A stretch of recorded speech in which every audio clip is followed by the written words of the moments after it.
I never talked to them boys that sat on the benches. I was in the game on 4th and inches.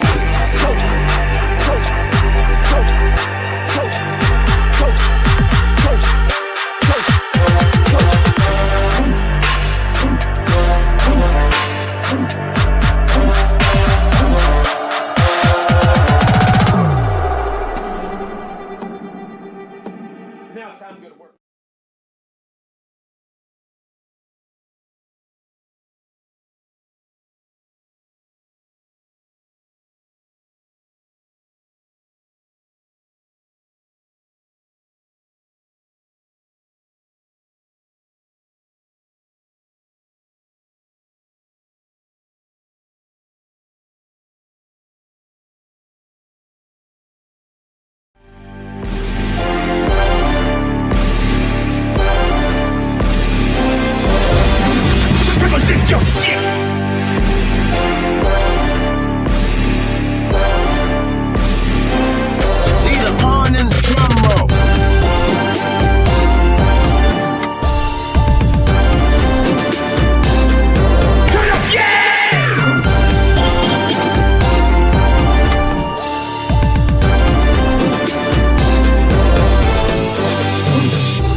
I never talked to them boys that sat on the benches. I was in the game on 4th and inches.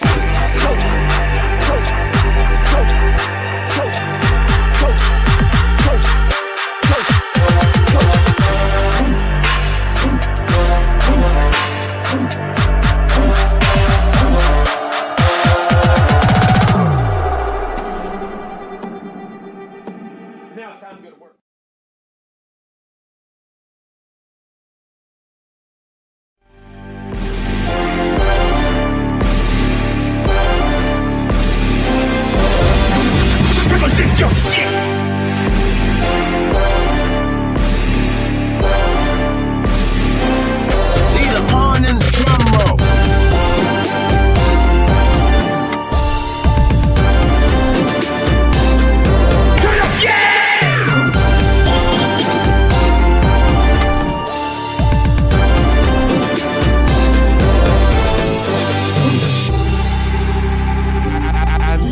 Talk to them boys that sat on the benches. I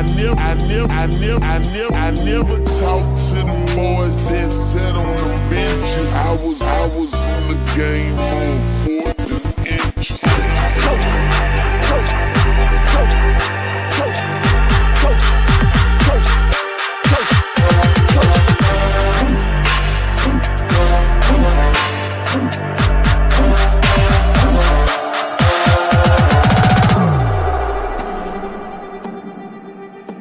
Now it's time to go to work.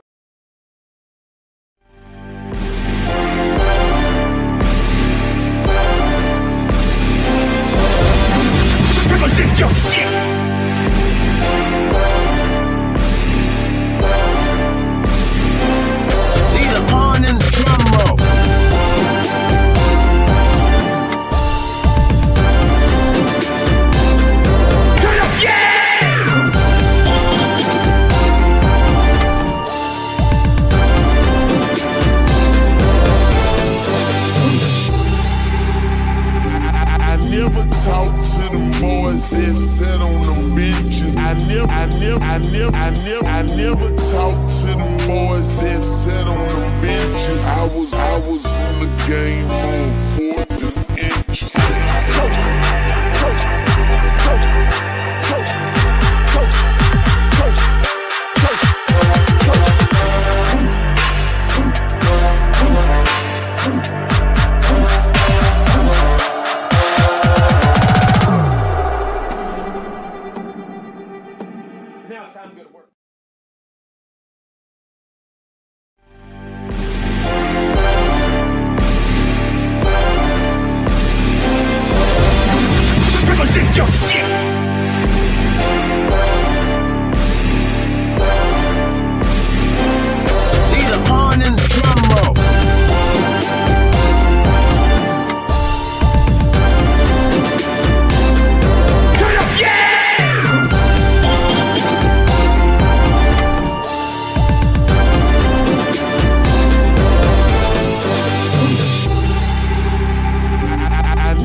never talked to them boys that sat on the benches. I was in the game on 4th and inches.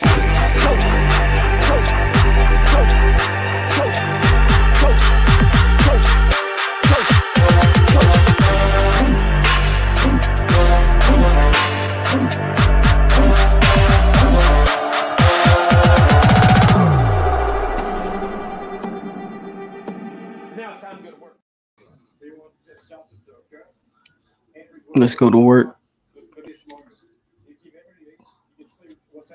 Let me make sure this sound good.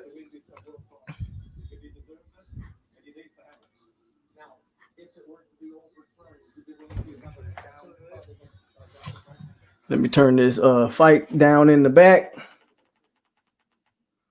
so I don't get a copyright strike or nothing crazy like that. Fix this camera a little bit. Oh, no, more this way. All right. We got a new mic, so we in the building.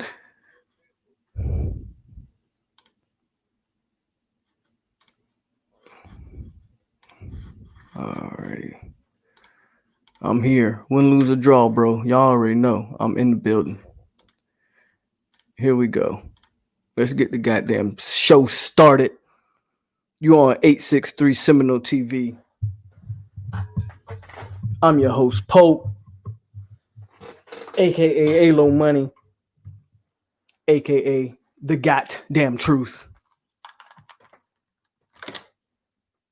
And we just watched another embarrassing game from the Florida State Seminoles.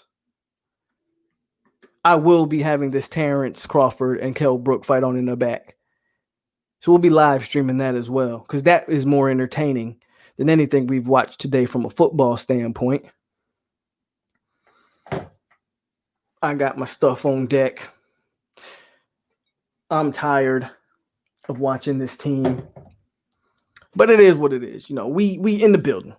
Finna do a roll call here real quick. 43 people in the chat. Hit that like button. Let's get 50 likes this show, at least. We'll see how many people join. But this game, more so than any game I've watched, this game makes me really think Mike Norvell's in over his head. And I do not want to be that guy to come on here and tell you that I'm ready to throw the towel in on the Norvell era. But I'll be damned if he didn't do some questionable shit today with involving that quarterback situation. You feel me? Let's do a roll call, and then we really gonna get cooking.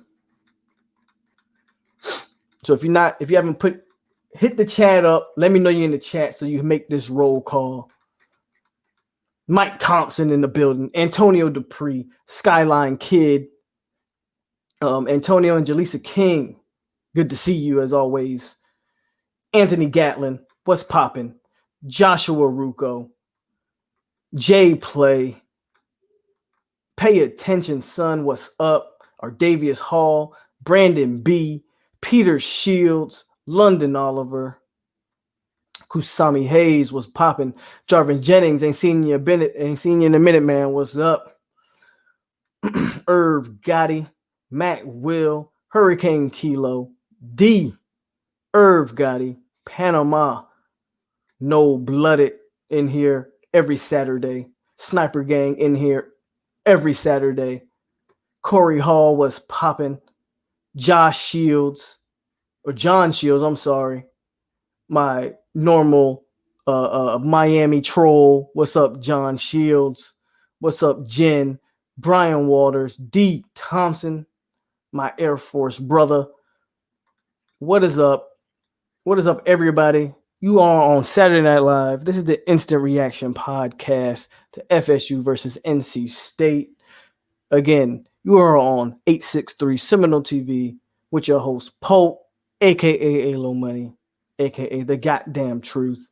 And of course, Raymond James is in the building. I got the fight on behind me. I think Kell Brook is going to do the damn thing tonight. I don't know if he's going to win. I'm picking Bud to win, but I think Kell Brook is going to do more than what people are expecting. I mean, Kell Brook is a guy who's fought Triple G, fought Triple G, tough, fought Errol Spence, tough, beat Sean Porter. This is Bud's toughest test. But y'all ain't really come here for boxing. Y'all came here to listen to me talk about these weak ass Florida State Seminoles. Let me take a sip. Walt Bell, what's up? Walt Bell, what's up? I know he says he's not ready yet. Walt Bell says, I'm not ready yet. I think I won't be ready until next season to condemn Mike. And I feel you. I'm with you.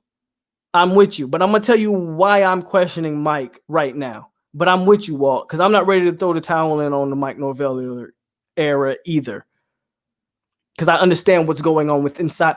We got I think people are really downplaying what's going on inside the program with the transition of players, of guys opting out. This is a big deal that's going on inside. We are getting out. We are really, it's attrition across the board. They are getting rid of guys that aren't bought in, and they got to bring in their guy. I got it. I'm with you, Walt. But I got to say, man, my problem is today. We knew we were starting Chuba. What sense did it ever make? And I'm not knocking Tate Rodemaker. I'm not even saying Tate Rodemaker is going to be bad. Tate Rodemaker may end up being the future starter at Florida State. I don't know. Both of these freshmen are obviously not ready to play right now. But I saw a lot from Chuba Purdy down the stretch that can say, okay, he can make some throws and he can do some things. He's not the runner that he claimed to be or that people thought he was. We can get that out the building right now. Chuba Purdy, I know he said he ran a 4.4 in high school. Bullshit. Purdy probably runs about a 4.6, 4.7. That's not his game. I got it.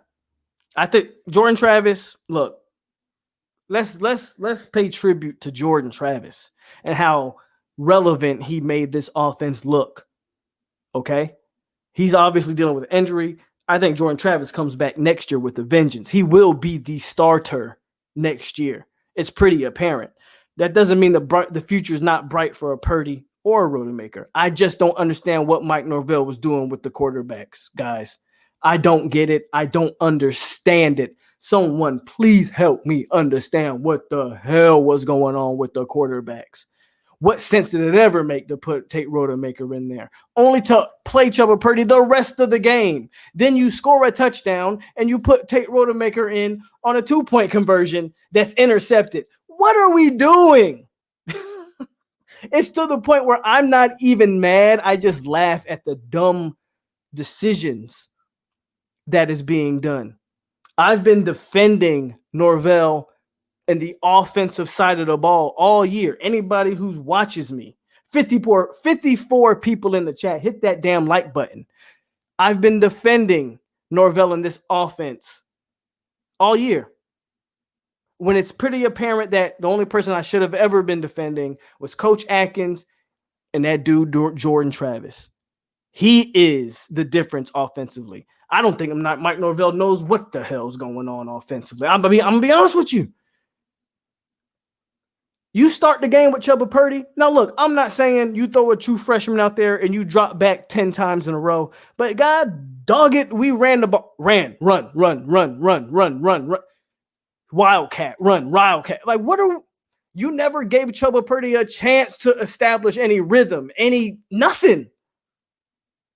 You never gave him a chance to look at the defense and understand what he was even seeing. I think they mismanaging the quarterback position drastically. And I think that showed tonight. Defensively, the defense is what I've always said it is. Adam Fuller is trash.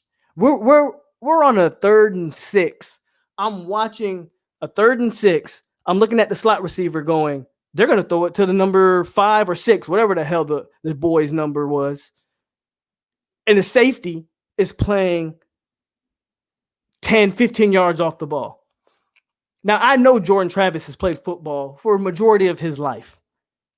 I know I'm almost 100% confident not Jordan Travis, I'm sorry, Travis J. I'm almost positive if Travis J had a choice, Travis J would be up in his grill at the line of scrimmage. But Adam Fuller, for some reason, thinks it's smart to play your safety 15 yards off the slot receiver. And who the hell do you think they pass it to? The guy that gets paid 6 figures to coach defense doesn't even understand where they're going to go offensively with the ball on a 3rd and short. Yeah, everybody, I'm talking to people. I don't know if Terrence is in the chat right now, but I'm talking, Terrence knows because I was talking to Terrence pretty much all game. I'm talking to people all game like everybody knew where he was going to go with the ball except for Adam Fuller. That's an Adam Fuller call, not a Travis. Don't blame Travis J on that. I get it. Everybody thinks it's just the player. The coordinator is the one who lined him up that way. The coordinator is the one who told him to line up like that, period. If Travis J was told to press, guess what Travis J would have did? He would have pressed. So bro, defensively, Adam Fuller is garbage. Period, point blank. I don't want to hear he's garbage. From an effort standpoint, I thought the defense played well. I really did. I thought McClendon is showing that he's going to be a future player at the defensive end position in the next 2 to 3 years, if not next year. McClendon has stepped his game up every week, I feel like. Derek McClendon, number 55, defensive end. J-Rob had a very solid game. Now, he had some plays where he got kind of whooped on, and I got it. Overall, J-Rob played great. Emmitt Smith played his best game of the season. Emmitt Smith was looking like dare I say, a guy who could potentially play on Sundays. I'm not saying he's a starter. Damn sure not saying he's a Pro Bowler. But I'm saying Emmitt Smith. You can tell I've been drinking. Emmett Rice has looked like a guy who could at least play special teams at the next level. Emmett Rice is looking like a quality a linebacker right now. Adam Fuller is garbage defensive coordinator. Point blank, period. Point blank, period. Yeah, I was saying Emmitt Smith. Y'all know who the hell I meant. Y'all know who the hell I meant. Let me go back up to these comments. Dennis Pullman. I think this is the first time I've ever seen you in here, Dennis Pullman. How are you doing? Thank you for joining this live stream. Make sure you hit that like button. And if you haven't, make sure you subscribe. Let's start by saying this. Mike Norvell only hope was for Purdy to be dynamic, and he's not. He has a bad arm strength, and he's not as athletic. He's definitely, I won't say he has a bad arm. Me and Terrence was talking about this. I thought Purdy struggled early on some throws. I thought down the stretch, Purdy made some pretty decent throws. Athletically, though, he is damn sure not what he was hyped up to be. Damn sure not what he was hyped up to be. Corey Hall in the building. What's up? What's up, Corey? Defense always let one more side. Bro, again, defensive coordinator. I think we're about to get to the main event. Every week, there is a primary guy that everybody in the nation seems to point out. Against Louisville, it was Tutu and their running back. This week, it was one of the running backs and this slot guy. Every week, they always highlight FSU needs to contain these players. And every week, we don't contain the players. Adam Fuller needs to be fired now. You can talk about players all you want. Whatever Adam Fuller is running defensively is hot garbage. It is hot garbage. Why put Tate in the game? Don't know. I'm just scrolling down. Raymond James. That's another question. 71 people in the chat. Hit the like button. If you don't know, you know now. This is Saturday Night Live. I do this every Saturday. Win, lose, or draw. On 863 Seminole TV. Hit that like button. NC State fans, if you are in the building, please make your presence known, because I know some NC State fans are in the building after this win. Because no matter how bad Florida State is right now, the ACC gauges itself off of these damn Seminoles. I don't care what you say or what you think. NC State, UNC, all of them. Every time they beat Florida State, it's still a big deal, even though we're a bad football team. It's still a big deal. Encyclopedia, what's up? I didn't watch the game. You go from all the players leaving is good to why do we suck? No. No. Let's get it straight, Encyclopedia. This has nothing to do with the players today. I am all for the youth movement. I don't mind players leaving. Matter of fact, I think it's a necessity. I think there's a bunch of guys with a loser mentality on this program, in this program and on this team that need to go find future endeavors and have success. So, no, I'm not saying why do we suck. I know, I've been one of the ones on here every day, every night, telling y'all, this team is what it is. Don't expect much more. But I do question what the coaches are doing on the football field. The youth movement, there's going to be problems with the youth movement. I'm okay with that. Steven Dix did not have his best game today. But guess what? I think when the book is written on a Steven Dix, number 32 linebacker, I think people are going to say he was one of the better linebackers in Florida State. I honestly believe that. Okay, so it's not about the youth movement. I don't care about players leaving. I honestly don't. And I'm excited to see the young players play. But if the coaches aren't put in position to do the damn thing, then ultimately the players are going to fail regardless. Joshua Rucco. Usually I laugh when I see FSU sucking, but this game was just depressing for some reason. P.S. Go Canes. Okay, Joshua, keep that to yourself. 75 in the building. Hit that damn like button. John Shields. Knowles need an O-line, running backs. We definitely need running back. Well, no, we don't need running. Bro, John, look. You can say what you want to say. I know you're a Kane fan. You do it here, and you come in here and you troll me all the time. I appreciate it, John. I love you. I love all my Hurricane trolls. It was funny today because I got on T2Y's live stream. T2Y's in the building. Shout out to my dog, T2Y. I got on there and I was trolling a little bit because they was about to lose to Virginia Tech, but they pulled out the win. So congratulations to the Miami Hurricanes. But it's funny how when I get in there and I troll, and I rarely even troll, but when I troll a little bit, everybody gets in their feelings and they want to talk. They want to talk shit to me. Yet Miami fans come on here and they troll me all the time, and I just take it on the chin like a motherfucking man and just keep it pushing. So, John, to address your comment personally, O-line, bro, we're playing without our best O-lineman. They benched Donta Lucas for the first half and probably should have benched him the entire game because Donta Lucas didn't play well and got penalties when he was in the game. Bavion needs to be benched. Our O-line is young. I'm fine with I honestly, if you don't see an improvement, I'm going to keep preaching this. I'm going to keep preaching it till the motherfucking cows come home. If you don't see an improvement in this Florida State offensive line, when you're playing four true freshmen, you're playing four freshmen. Some of them aren't true freshmen. Some of them are redshirt. Regardless, you're playing four freshmen on that O-line. That offensive line is in good hands going forward. I don't want to hear it. Running backs were straight. For whatever reason, we didn't see Toafili today. I don't even think Toafili made the trip. I didn't see number 9 on the sidelines at all. Damn sure didn't see him on the game. I don't know if Toafili maybe had COVID. Because Florida State does not release that information.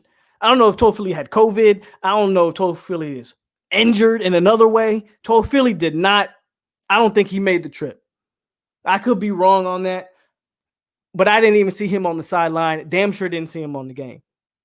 And that's not a knock on Ja'Kai Douglas, who I thought in his limited time, he did what he had to do, took advantage of whatever snaps he got. I'd have a problem, though, when it comes to running backs, why we play Jashawn Corbin more than LaDamian Webb. Damian Webb is obviously the better of the two backs. I think Corbin is better than people give him credit for, but Corbin needs to be used in certain situations where I think Webb is the better all-around back. And wide receivers, I agree with you totally, John Shields. We definitely don't have any wide receivers. I'm not even going to debate that.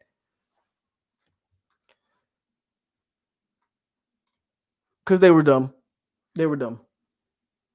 Fuller's trash. Point blank period, Jarvis. Fuller's trash. They should have used him like they used Jordan Travis, but they didn't because of afraid of getting him hurt. Terrence in the building. What's up, big dog?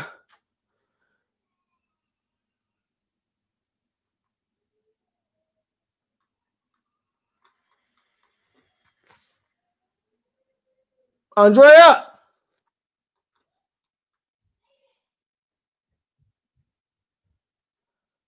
All right, my bad. Chat skipped on me, so I'm catching up a little bit. I'm catching up. Told Philly definitely needs some burners. That's what I was just talking about. Hold me to it. I think Steven Dix is gonna look. You're talking about a Steven Dix who's a true freshman, and he's playing. He's obviously a better option than the other linebackers we have. I think Steven Dix is gonna be fine. I honestly do. I think his weakness with all the linebackers, his weakness is in pass coverage. I think once the game slows down for Steven Dix, he's gonna be fine. I honestly do, and I could be dead wrong, but you know, Terrence, you got access to me every day. Hold me to it, big bro. But I think Steven Dix is going to be one of the better linebackers that we talk about when we talk about Florida State. I honestly do. Steven Dix reminds me a lot of a Nigel Bradham. Walt Bell says he might be the type of head coach that gives OC Dillingham and DC full authority. It's okay. To your point, Walt Bell. That's okay if you have good ones. Dabo is like that. Dabo gives his offensive coordinator full authority, and Bet Venables gets full authority. But those offenses click, those defenses do the damn thing. Fuller needs to be fired right now. As far as Dillingham goes, again, Dillingham and Norvell are like this. I'm not ready to write the book off on that offense just yet. But today was pretty questionable. All our linebackers are god-awful in coverage, Jarvis. They ran the same 4 plays in the first half. Now I know Chuba could get more packages than that. And again, that's my question. Like, look, I'm not saying Chuba Purdy is the next great damn FSU quarterback. But they limited him so drastically today. How can you defend it? How can you sit here and go Chuba Purdy was good or bad? I thought Chuba Purdy made some plays down the stretch. Obviously, NC State was playing more of a soft zone coverage, so it opened up for Chuba Purdy to make more plays down the stretch. It doesn't help that Warren Thompson is always guaranteed to drop a pass when you need him to. Great. I'll give Warren Thompson some credit. Solid touchdown catch at the end there. Solid touchdown catch. But damn it, where were you when we needed you to convert first downs? Non-existent. You was trolling, but I fucked. Bro, I'm a troll. I get trolled all the time. Y'all boys come in here and y'all troll me all the time. And like I said, I take that shit on the chin. I laugh, whatever. We suck. I got you. I take the trolls. It's just, you know, when I go in there and troll Miami's, y'all boys get in y'all feelings. That's all I'm saying. 81 people in the building. Hit the like button. Richard Hall, what's up? Mike Kane's been down for a long time. It's not Knowles football. I know they will be back. We'll be back eventually. I don't know if Norvell's the answer. Let's be real. Uh-oh. Trouble's here. But yeah, we'll be fine, man. I think, again, that doesn't mean Norvell's the answer, though. FSU will eventually be where we need to be. But we could be looking for a new coach in the next 3 to 4 years. James Ballard. Again, I have no idea where Toll-Philly was. No idea. I couldn't tell you. We didn't see him. My nose are bad, but the U still sucks. Always. Every day and always. And y'all hear my kid in the background acting a fool. Y'all still suck, Richard. Damn, I thought Dr. Lucas would have been a breakout year. Boy, was I wrong. But y'all know me. I come out here and I tell you when I'm wrong and when I'm right. One thing I was wrong about, I thought Warren Thompson was going to have a year for years. I thought Warren Thompson was going to emerge as that second guy next to Tamarion Terry. Boy, was I wrong. Guess how many catches Warren Thompson has in 8 games? 5. I guarantee you he has more drops than catches. So we were all wrong about a lot of stuff. Dennis says next year's bad. I don't think we can afford to fire him. So I don't think Norvell's going anywhere. So Brian Robinson and Jordan Young did not even make the trip. I don't know what that means. I don't know if they're hurt. I don't know if they're opting. I don't want to put that out there and be wrong. All I do know is that Jordan Young, Brian Robinson did not make the trip today. I don't even think we saw, did we see Portier? I don't know if we saw him on the field, but I know those two did not even make the trip. I know Corey Durden did not make the trip. I know Jordan Travis did not make the trip to North Carolina. Now, these guys might have COVID. Again, FSU does not release COVID stuff. So, again, that might be an issue. Corey Durden didn't make the trip. Jordan Travis didn't make the trip. Jordan Young didn't make the trip. Brian Robinson did not make the trip. And, of course, we know Tamaron Terry's leaving the program. We know James Blackman is leaving the program. So it's going to be interesting to see, man. I'm a Louisville guy. What's up, Made in the Ville? Glad to see you as a Louisville guy. Before I read your comment, hit the like button and subscribe to the channel. I know this is a FSU channel, but I talk all college football as well. So you're welcome. Everybody's welcome over here. Louisville, North Carolina. I got Virginia guys that follow the channel. Obviously, Clemson. Hit the like button. Made in the Ville. Here we go. Satterfield or Norvell? I don't know, man. You're asking me. Tell me what how long Satterfield's been at Louisville, what? 1-2 years already? You can correct me if I'm wrong, Made in the Ville. Show me what Satterfield ends up winning. Because didn't y'all lose today? Didn't Louisville lose today? Show me what Louisville ends up winning before I make that call. That's premature.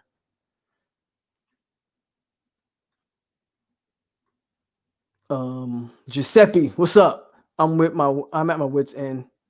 Yeah. Jeffrey Francis, I think it's my first time seeing you, Jeffrey. Hit that like button, subscribe to the channel. Why 2 to 4 years for Norvell and Willie didn't get but a year and a half? I didn't want Willie fired off the rip. This ain't about what Willie. Y'all Willie fans are amazing to me. Willie fans, I've never seen a coach have so many diehard fans in my life than Willie damn Taggart, a guy who has a losing record as a head football coach. Y'all love y'all some damn Willie. This ain't nothing about Willie or Norvell. Norvell's going to get 3 to 4 years because, quite frankly, FSU can't afford to fire him. Willie should have had this year. The only thing I ever said about Willie Taggart was if you were going to fire him, then you should have. The guy you fired him for should have been a proven Power 5 coach. I know Bob Stoops was their first choice. If you knew you couldn't get Bob Stoops, you should have kept Willie Taggart. You couldn't get Bob Stoops, and you couldn't get James Franklin. You couldn't get Mark Stoops either. Willie Taggart should have stayed here, even though I think he's just as bad as a coach, if not worse. But it is what it is. This ain't about Taggart and Norvell. Norvell's going to get the 3 to 4 years just because FSU can't get rid of him at this point. They should have never fired Willie unless they had a proven coach to come take his place. The problem is you missed out on the guys who you wanted. You fired Willie before you knew who you could hire. You missed out on the top 2 targets you wanted, and you settled for Mike Norvell. When what they should have did was had Bob Stoops all but guaranteed, then fired Willie Taggart. Quite frankly, Willie Taggart should probably be the head coach still at Florida State right now. This ain't about that. But I know you Willie Taggart fans like to come in here and always defend him. Okay, I didn't see Portier, but you say 88 was on kick return. Got you. Already done. Thank you. Made in the Ville. Raymond James, no matter how bad it gets, FSU can not afford to fire Mike Norvell anytime soon. That's what I'm saying. He's going to be here for 3 to 4 years. It's got nothing to do about how I like one guy over the other. It just is what it is. But that ain't how Willie Taggart fans are going to spin it. Todd Pope in the building. What's going on, man? FSU. Okay, I already got that. Got that.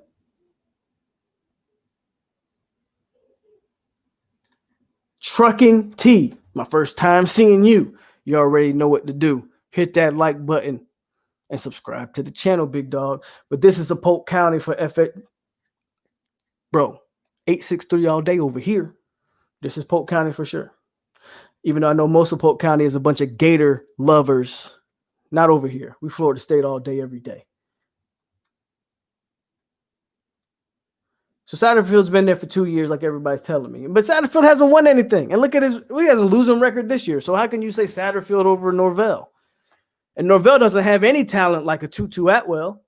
Norvell doesn't have any talent like I'm strictly talking offensively, like the running back y'all got over there in Louisville. So it's real, again, once Satterfield wins something, then come talk to me.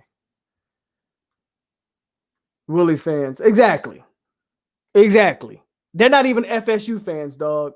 They're Willie fans.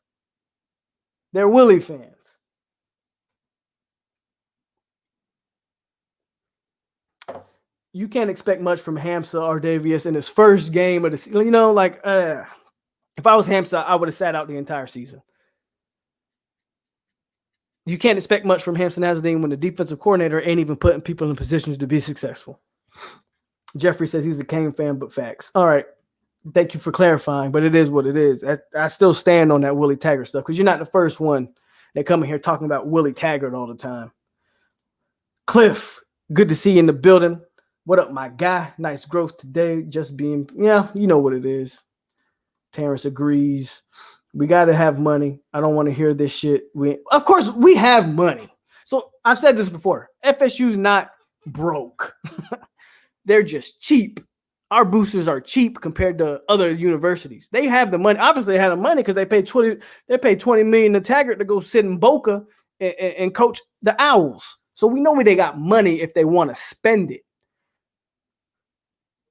Now we can get in a discussion of why were they so anxious to fire Willie Taggart.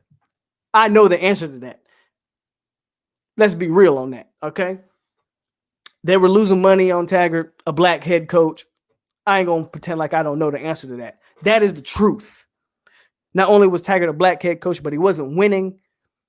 So you got him out of there prematurely. We're not going to pretend like that doesn't happen, and it hasn't happened around college football forever. When the boosters are a bunch of old white men, billionaires and millionaires, that's going to be the deal. Remember how they did Charlie Strong when he went to Texas? One of the more prominent boosters said they didn't even want him. With all that said, they are going to give Norvell the benefit of the doubt.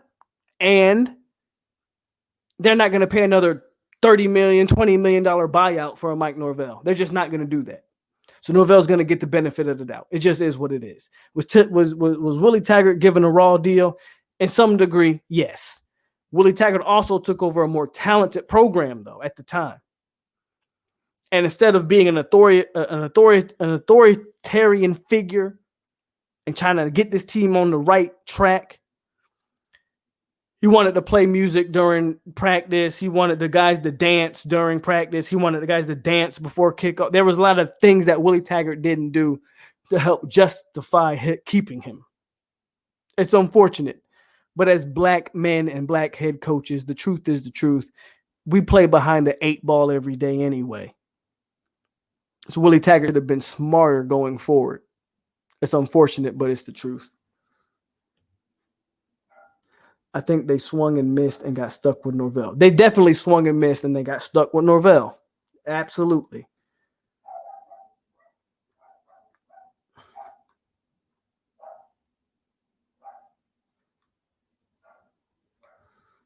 Hold on, my chat skipped. My chat. Okay, here we go. That's why we should have hired Primetime. Primetime still got to prove he can coach trucking. I hope Primetime nothing but success over there at Jackson. Is that Jackson, right? Not Jacksonville State, but he's at Jackson State. I know he's in Mississippi somewhere. I hope Primetime nothing but success. And quite frankly, if Primetime goes to that program and balls out, in 3 or 4 years, we could be looking to hire a Deion Sanders as the head coach. It's very possible. But I still think Primetime needs to prove that he can coach for. Look, y'all got to stop thinking FSU is a Memphis, Cincinnati, Navy, one of these, non-group of 5 schools. FSU's a blue blood, whether people want to admit it or not. Nobody had a run in the 90s like FSU had. FSU is the real deal. They are a top-notch program. You can't just hire Deion Sanders, who has no proven track record. At the same token, probably shouldn't have hired a Mike Norvell either. But that's the administration being messed up. I'm glad Willie got his millions and got away from FSU administration getting what they deserve. Willie looking good at FAU. I mean, to be fair to Willie, well, just to be fair, period, not necessarily to Willie, how many games did Lane Kiffin win last year at FAU? Weren't they like 11-1? Willie didn't take over a bad program at FAU. So, to be fair, Willie took over a good program, lower competition, lower expectations. Willie can do his thing over there. So shout out to Willie at FAU. But this ain't about that. You know what I'm saying? People talking like if unless you want to tell me FAU and FSU are the same caliber of program, come on, bro. Yeah, we talked about your little cousin today. Glad to see him balling. 84 people in the chat, man. Hit that like button, comment, subscribe. And if you're not sharing it too, man, look, share the live stream. If you know any Florida State fans that might want to jump in here and get in here, share that live stream, bro. Share it. The 5 catches Warren Thompson have all year was all contested. Bull, yeah. Yeah, ain't that crazy? 1 try 5. He drops wide open passes, but the catches he makes are like the hardest catches you could ever make. Ain't that crazy? I think if Norvell gets some spring practice and game, we might improve. Look, I'm still not ready to call the book on Mike Norvell, but Mike Norvell, what he's going to have to do that he did not have to do at Memphis, he's going to have to build a program. See, at Memphis, he took over a program that was already built. What he was able to do at Memphis that I was always impressed with was he was able to take that Memphis program, in my opinion, to the next level. He won the conference championship there. He had 2,000-yard running backs there. He took that Memphis program to another level. But he did take over an established, well-built program. We're going to see right now, can he build a program from the ground up? Because that's what he has to do here at Florida State. Basketball season's coming.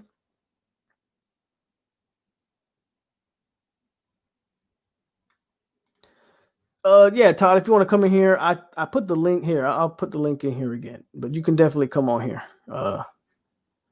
Anybody who wants to chop it up can join the live stream. Willie Taggart fans are sick. The man used to look so damn lost on the sidelines. He tried to be their friends, and you see what I agree with you, Brandon. Again, Willie Taggart is what he is. If I'm not a Willie Taggart fan, I'm not a Mike Norvell fan. I'm a damn Florida State fan. But it seems like Taggart has a core fan base who will go to bat for him.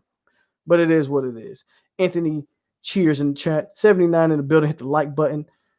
I'm a Lakeland native. I like what you're doing, bro. Thank you, bro. Lakeland. I went to Lake Gibson, so Lakeland native here too, homie. Lake Gibson High School, class of 07 alum. Let's go. Showing my age a little bit. Here comes Clemson. Yeah. We already know how that game ended, John. I'm not even going to play with you. Duval in the building. Brandon, and look how Norvell treat them, and the results are worse. 850 in the building. Mark Stoops was my choice because we would at least had an identity. I agree. Dennis. I agree. I don't know if Jurgen's in the chat. Jurgen Henry usually watches. But Jurgen was big on Mark Stoops. I agree with you. At least with Mark. First of all, Mark Stoops, former defensive coordinator here, has Florida ties. Could have came in off the bat and really improved the program, I believe. And we, at least defensively, we damn sure had an identity under Mark Stoops. But here we are. Y'all hit that like. Need to hire Mark Rick as analysis. Come in, help Mike Norvell. Need to reach out to Mickey Andrews, get him around the program. Do we have any hope with the O-line I think the O-line is fine. Clayton Welch, I think this is the first time I'm seeing you in here. So like I told all the others, hit the like button and subscribe to the channel. But Clayton, do we have any hope with the O-line? I think the O-line, I don't think the O-line is as bad as people. O-line is super young. And quite frankly, it's probably the best unit, maybe outside of running back. Those two are probably neck and neck. Offensive line is probably the best unit on the offense because it damn sure ain't the receivers, it damn sure ain't the tight ends, and it damn sure ain't the quarterbacks. Exactly. So I don't think we can say Satterfield over Norvell. Satterfield's been there a year longer than Norvell, and not much of a difference. And Satterfield has better offensive talent than Norvell, and not much of a difference. So yeah, absolutely, Peter. You fired Taggart for another AAC coach. That's just took the keys from Justin Fuente. Yeah, that's what Corey talking about. Stoops, somebody tell me something special about Willie Taggart's resume. They can't. Again, I'm not here to bash Willie Taggart, but the Taggart fans really piss me off and annoy me. Now, I'm not. I'll be honest with you. Taggart should probably still be the head coach right now.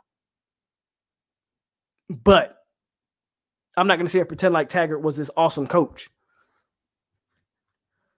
Damn sure should have hired Dion. Like, I like Norvell. We stuck with him either way. Willie was trash too. Because we was black facts, bro. That ain't what Mark Stoops would have came. Corey Hall, Willie Taggart's Form 1. Hampsa has at least 3 good game performances in him. Willie trash. Oh, chat jump. Hold on. Let me go back up. All right. Dude, 100% no politically correct. POLK saying what most of the folks know but won't say. It is what it is. If you come on here, you know I give you the. That's why I say I'm the goddamn truth, because I give you the truth. It is what it is. It's not a race thing, but it is a race thing. Let's be real. I got white people that subscribe to me. I got Mexicans, Puerto Ricans, blacks, everybody. But the fact is, Willie Taggart was given a short lease because you have a bunch of white millionaires and billionaire alumni who pay they pay the bills. Let's be honest. And if Willie Taggart was winning, they were happy to pay the bills. Once that motherfucking Negro wasn't winning, it's time to get his ass out of here. Let's just be real. So did Willie Taggart get a raw deal? Yeah, he did. He should still be the coach now. But it is what it is.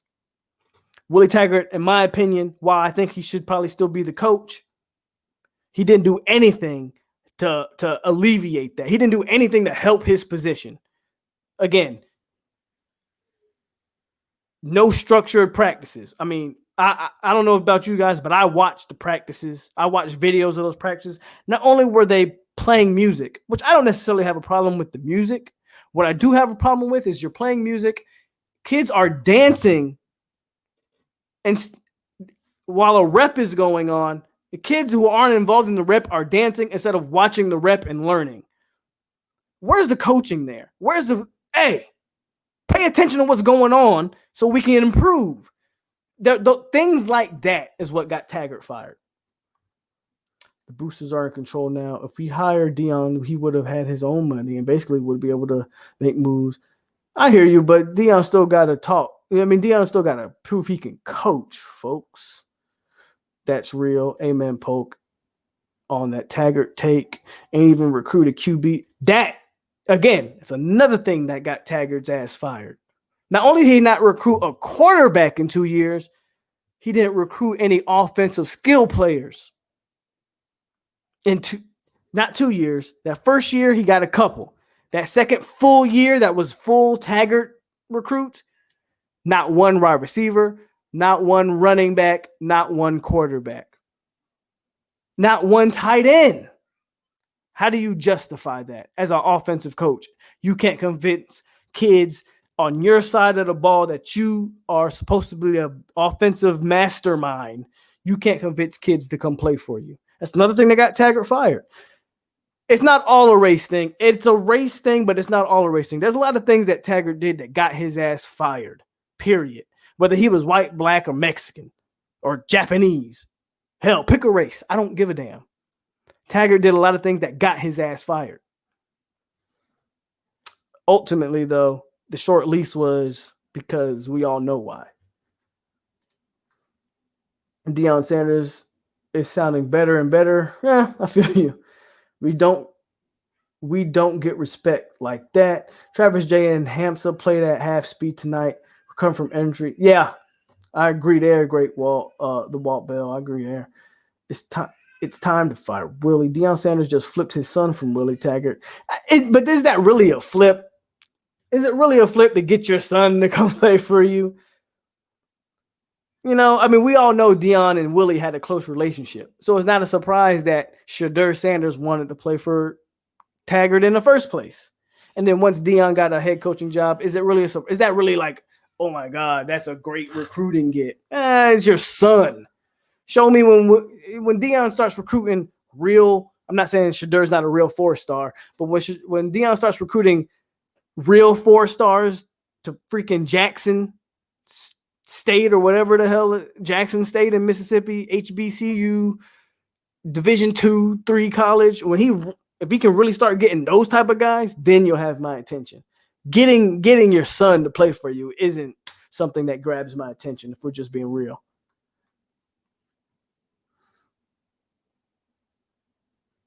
Absolutely, Joe. There's the StreamYard if anybody wants to hit the link and join the chat. Y'all hit the like button. I have no audio. Todd Pope, you got to fix that audio, man. You can't join the stream if you ain't got the audio.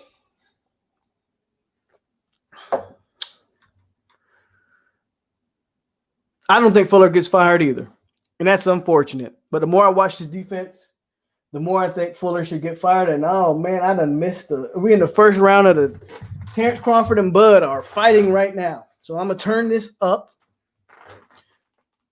So if you didn't come here for boxing, I'm sorry. But I'm going to see.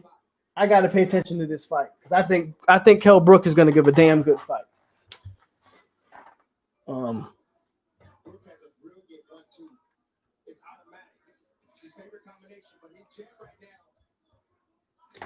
I don't know if y'all can hear it. I'm turned up a little bit. If I get a restriction, I'll debate it. I'm not showing any video.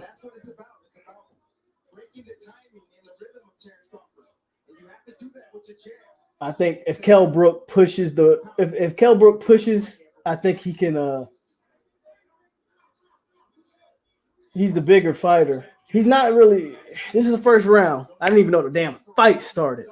I think Kell Brook can do some things though in this fight. I'm a Bud fan. I really am.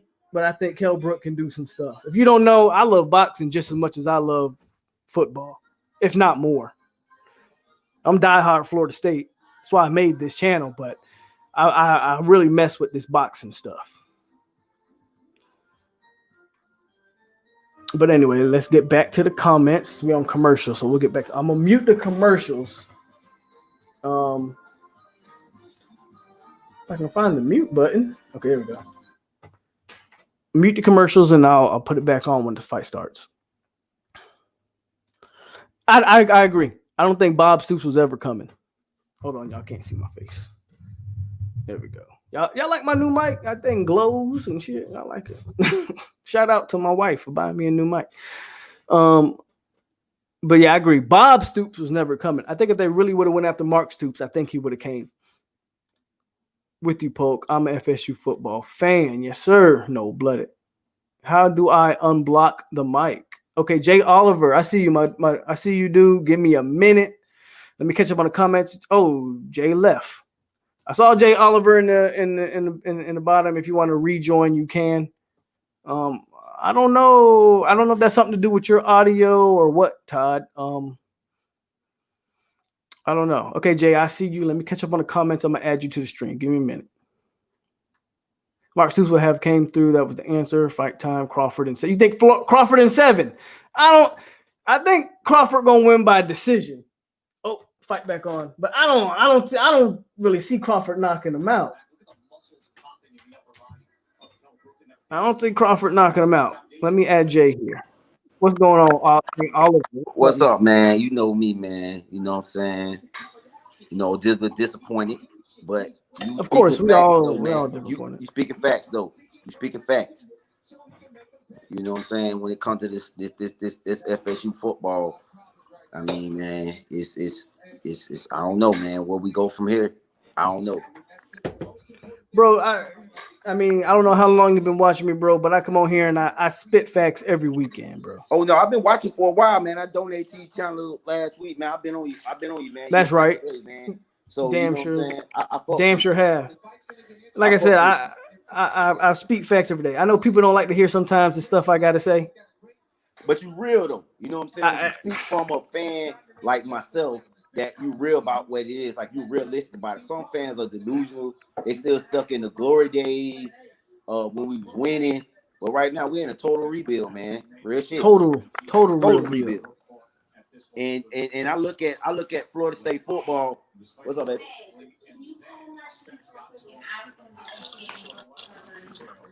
I got you. Know what I'm saying?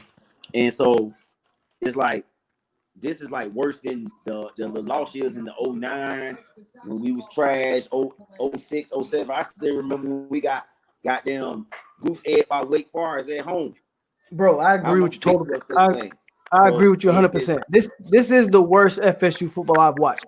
Now, I don't know how old you are, Jay, but I've been watching Florida State for I'm 32. How old are you? I'm 37. Okay, so hell, you older than me. Like, so exactly, yeah, we probably been watching Florida State around the same amount of time. You probably been watching a little bit longer than me. Exactly. And this is the worst FSU I've seen in my lifetime. Period. Exactly. Period. Yeah, man. I see you drinking. I'm drinking on some jungle juice right now, man. Some shit, some New Amsterdam and some other shit right now, man. I'm just some mixed stuff. You know what I'm saying? I can't mess with the white stuff. Morning. I don't even give a damn. You got what? I got drill tomorrow morning. I'm still in my. Yeah, I see you. I was looking at your shirt. I'm like, okay, he got the tan shirt on. He in the military. I wear the same shirt every day, so I know. Real shit. Yeah, I know. That's what's up, though. Shout out to everybody in the chat. Shout out to Jay Oliver, my military brother. Let me read some of these comments.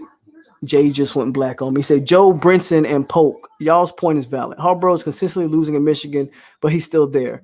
Just one example. There are many more. Scott, bro, do we think – now, I'll say this. I think Harbaugh might be in his last year at Michigan. Michigan probably going to get rid of Harbaugh. They are looking terrible. And Brandon Jennings, what do you see in Michigan that you don't see in Florida State? But that's another conversation. But you're absolutely right, Walt Bell. Some of these coaches get the benefit of the doubt that Taggart didn't get. It just is what it is. Polk, do you think admin will ever build a foot? I think they got money invested in it. I think it's gonna come eventually. They got to eventually put that football only facility in there. Is it me or does Bud Crawford look like his eye is swelling up? Anybody watching this fight with me? What channel, Polk? It's on ESPN. Free TV. Free TV, man. No pay-per-view, Panama. Free TV, ESPN. And Bud looked like his eye is swollen up or swelling up. Panama, Todd, I didn't block your mic. I don't know why you don't have no audio. Check your audio source. You should have audio. Polk, we can see the fight. Don't know if YouTube will. Y'all can see maybe a smidget of the fight. Joe, don't get me flagged, man. Shh, keep that to yourself.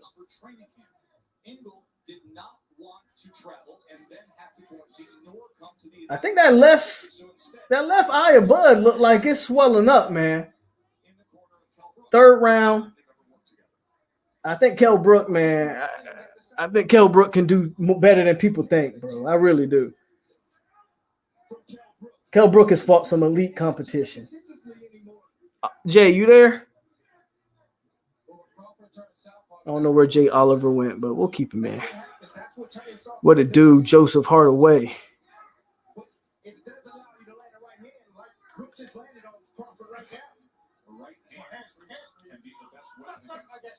Straight dumpster fire. What's up, Rose? Where you been at, man? I ain't seen you in a minute.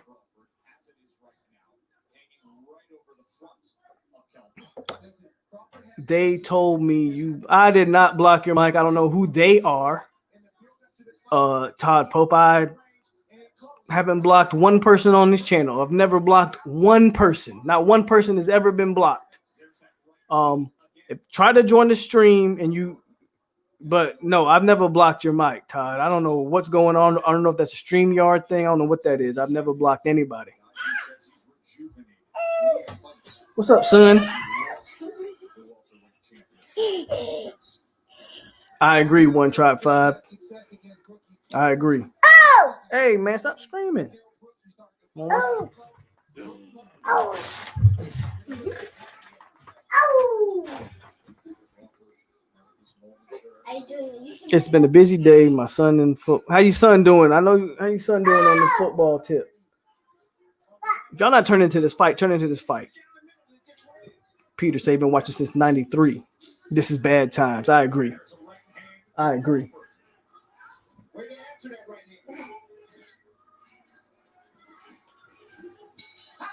Okay, that's the end of the third round.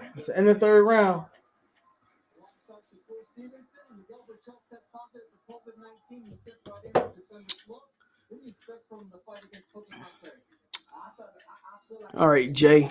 I don't know what happened to Jay Oliver, but I'm going to take him off the screen. We'll see if he come back. If you come back, Jay, I'll add you back. But it's been a busy day. Yeah. Don't do it. He watching boxing like he know what he watching. But Bud, tell you, man, that eye looks swollen over there. Tevin Strong in the building. What's up? We've gone from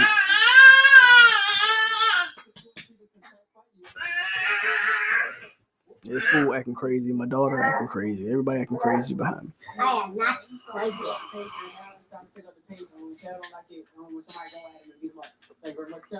I think we was at 80 people. We got 59, 60 people in chat, man. Hit the like button. Thank you, Joseph. Thank you. So again, this is a FSU review, but also I got the fight on in the back. This is a big fight for me, so I'm going to be paying. Sorry if you didn't come here for boxing. I understand, but we're going to be watching some boxing in the background. So, what more is there really to be said about FSU football? Let's be real. Florida State football is what it is. We knew what it was, but it doesn't look like the coaching staff is making any more adjustments. Come on, Kelbrook. I need you to throw some more punches. Ooh, Bud got him. What the ref doing?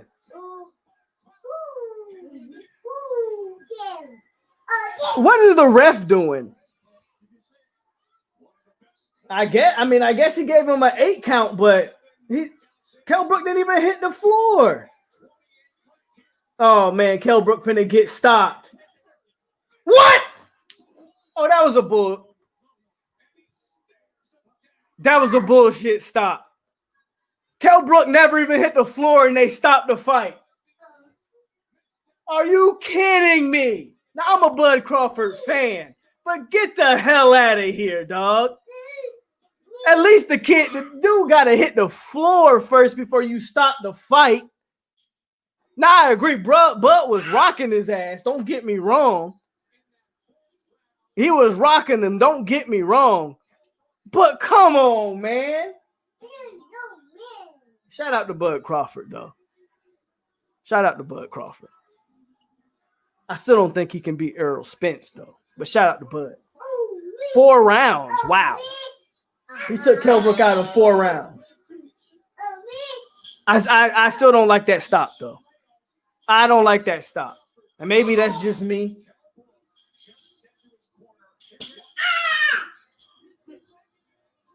Maybe that's just me. I don't know if y'all agree with me or not. Okay, Jay Oliver's back. I'm going to bring him back in here. I don't know if y'all agree with me or not. But I don't like that stop, man. Do you hear me? Yes. Yeah, because you're too sensitive.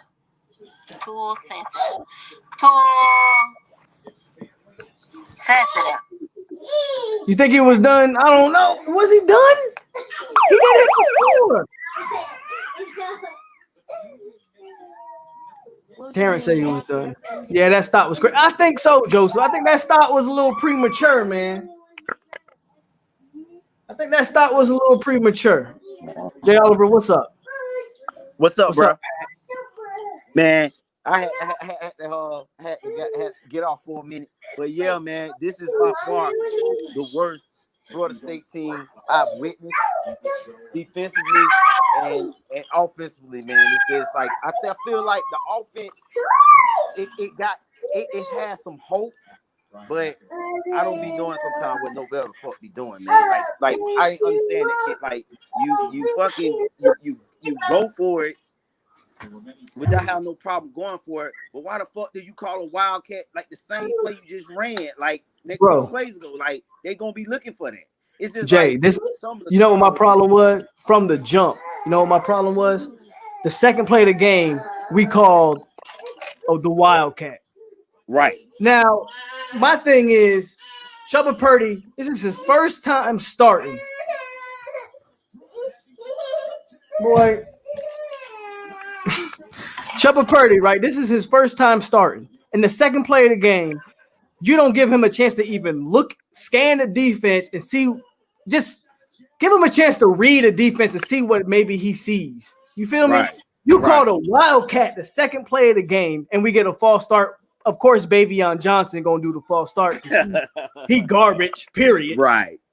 But I'm like, come on, that first part of the game, they never gave Chubba, in my opinion, a chance to even really see the field and understand what he was seeing. Right. And maybe I'm wrong on that. Maybe you right. Because you know what I'm saying? You're right. You look at the first, like I'll say like the first 4 or 5 drives we had, he never threw the ball past fucking 10 yards. It was like, and then the defense, no, as long as you make an open field tackle, you're not gonna get the first down.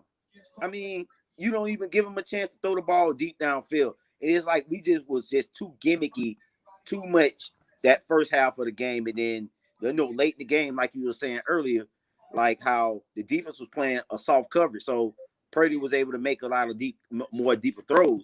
But in the tight situation in the beginning of the game, they didn't press his arm, like. And I feel, Jack, like you said, like, do Purdy is it something with Purdy? Can he can't throw like Jordan Travis? It was just real bad, man. I mean, and then you look at the defense, they playing so fucking far off the ball. Like, what the fuck? Like, dude, what the fuck are you doing? Why are you playing so far off the ball? And I will say this though about the defense tonight. The D-line was getting a push, but at the same time, it was like when you playing your corners so far off the ball, what the fuck, man? Yeah. The problem with the defense tonight wasn't the front seven. I'm not saying the linebackers played great, but Emmett Rice played his ass off. Yeah, he did. He played good. Steven Dix, that's true freshman. He didn't play great, but that's a kid that, in my opinion, is going to improve. How the hell do you call these weak ass blitz packages, but your corners and your safeties are 15 yards off the ball? Exactly. It don't make no damn sense. Of course they're gonna hit the quick slant for the first down. Exactly. That's an Adam Fuller thing. No points about it. That's an Adam Fuller thing. I mean, he gotta go. Fuller gotta go because, like you said, man, the kids are only gonna play what you call. So it's like, if you're not putting these kids in the best position to make plays and win, I mean, it's nothing much you can do. And I just don't see Fuller, I mean, and if you look at Fuller defenses in the fucking ACC against his Marshall, his defense was never like that good. They just he was giving up 40. He was giving up 40 points a game in the AC, bro. That's what I'm saying. So it's like you can't really even go off of that. Like he was not elite fucking coordinator, man. I don't know what the fuck, man. It's just. And like I was saying, man, Jay Oliver, you froze a little bit, but you probably come back. But like I was saying, man, I know people who don't know what they watching, right? They're gonna look at Travis J, they're gonna look at Brandon Gant, and they're gonna say, "Oh man, our safety suck, and our safety play needs to be improved." I'm not gonna sit here and pretend like it doesn't, but there's no damn way. Yeah, Jay Oliver, you froze, so I'm gonna take you out and you can join back up because you talking that real stuff, Jay. So I like you. I like you coming in here and talking. point I'm making that though is you can look at the safety play all day and you can sit here and you can talk about they didn't play great.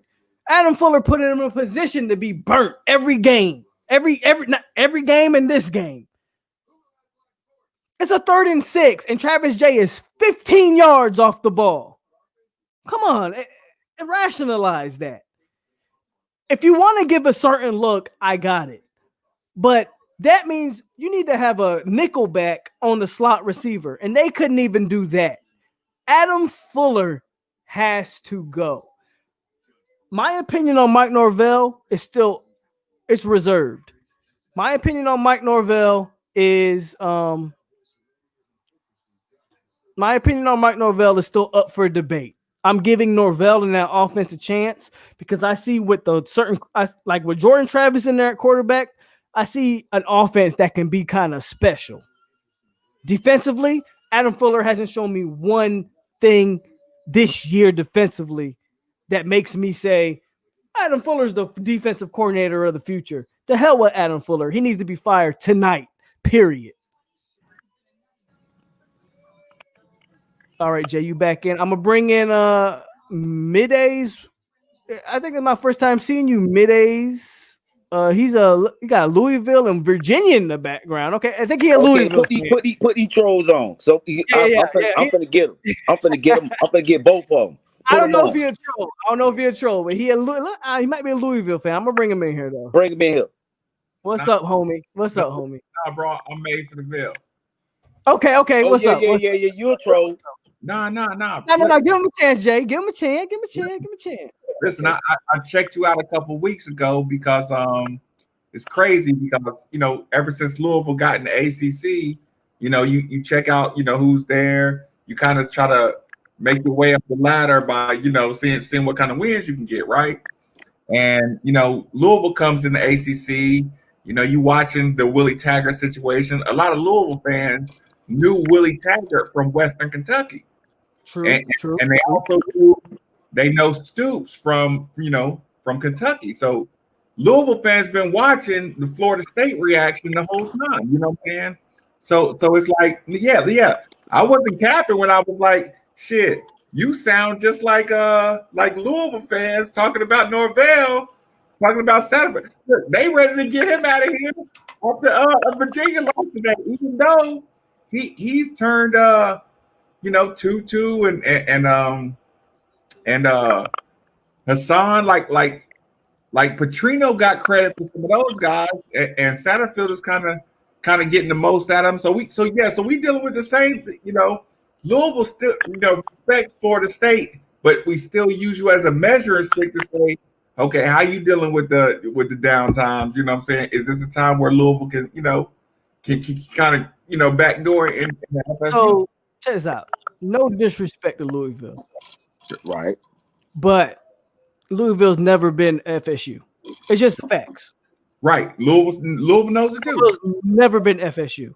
So, right. Like I already said, the entire ACC, including Clemson, I don't care. I don't care what a Clemson fan tells you. Florida State has been the standard of the ACC since 20, 30 years ago. It just is what it is. Since 1996, we've been in the ACC. Thank you, Jay. We've been dominant. So when I say, I agree.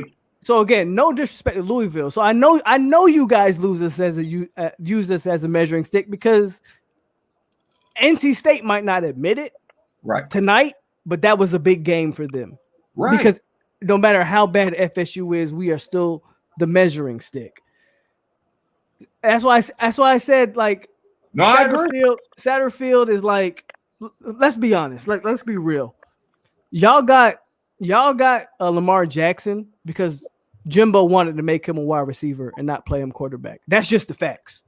Yeah. Jimbo wanted to play him as receiver, and Petrino said no, because we know Jimbo has a certain type of quarterback he wants to use. Pro style. Yeah. And Petrino said, I can do something with this kid, and it turned out great. But Lamar Jackson should have been a Seminole off rip. Jimbo messed that one up. But you know who else? Go ahead. In a Seminole beforehand? Listen, do you know who was there before Petrino came back?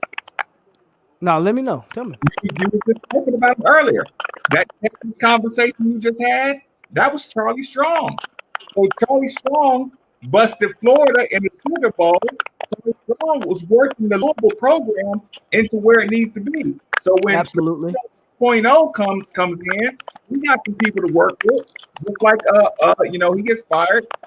Satterfield got some people to work with. So what I'm telling you is, I agree with you when you're saying we look at Florida State as the standard, but when you get in some games with Jameis and Jameis got a historic comeback, to beat Louisville, we're saying, okay, we in the ACC, we giving the tops of the ACC some problems, you know what I'm saying? And you move forward, so you're like, yeah, no, Louisville keeps the eye on FSU like the standard. So I'm agreeing with you, but I'm saying Louisville's still looking at it like, okay, if we can take a chunk out of FSU every once in a while, then we growing in the ACC football world. So yeah, I mean, yeah.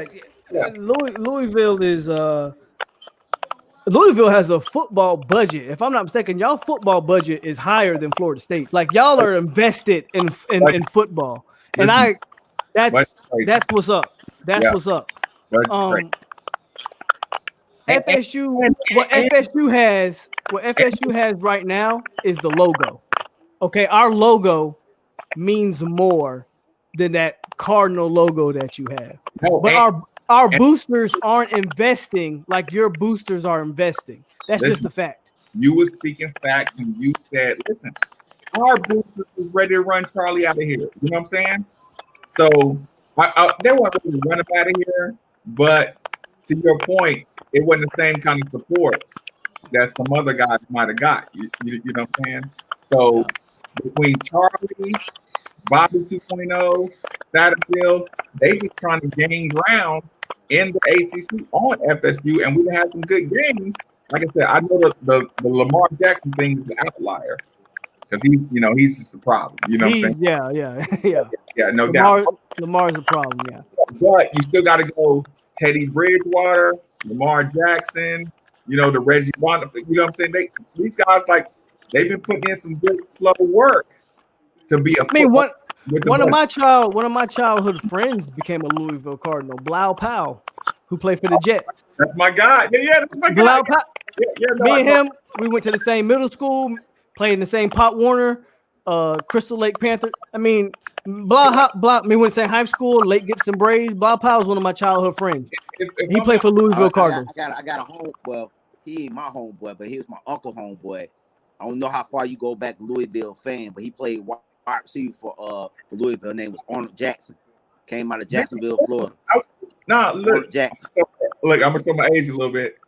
Ask Arnold if you know me. I went to school with Arnold. I was doing my thing. Arnold Jackson? Yeah. I know everybody. You from Duval? Nah. He came to Louisville. I know Arnold Jackson. Okay. I was in school with Arnold Jackson, and he could hoop. Okay. I hooped with Arnold Jackson. He played football. He played football and basketball with my uncle. Yeah, listen, my last name's Maven. Like, you can ask him. You know me right now. You know what I'm saying? But that's what's up, though.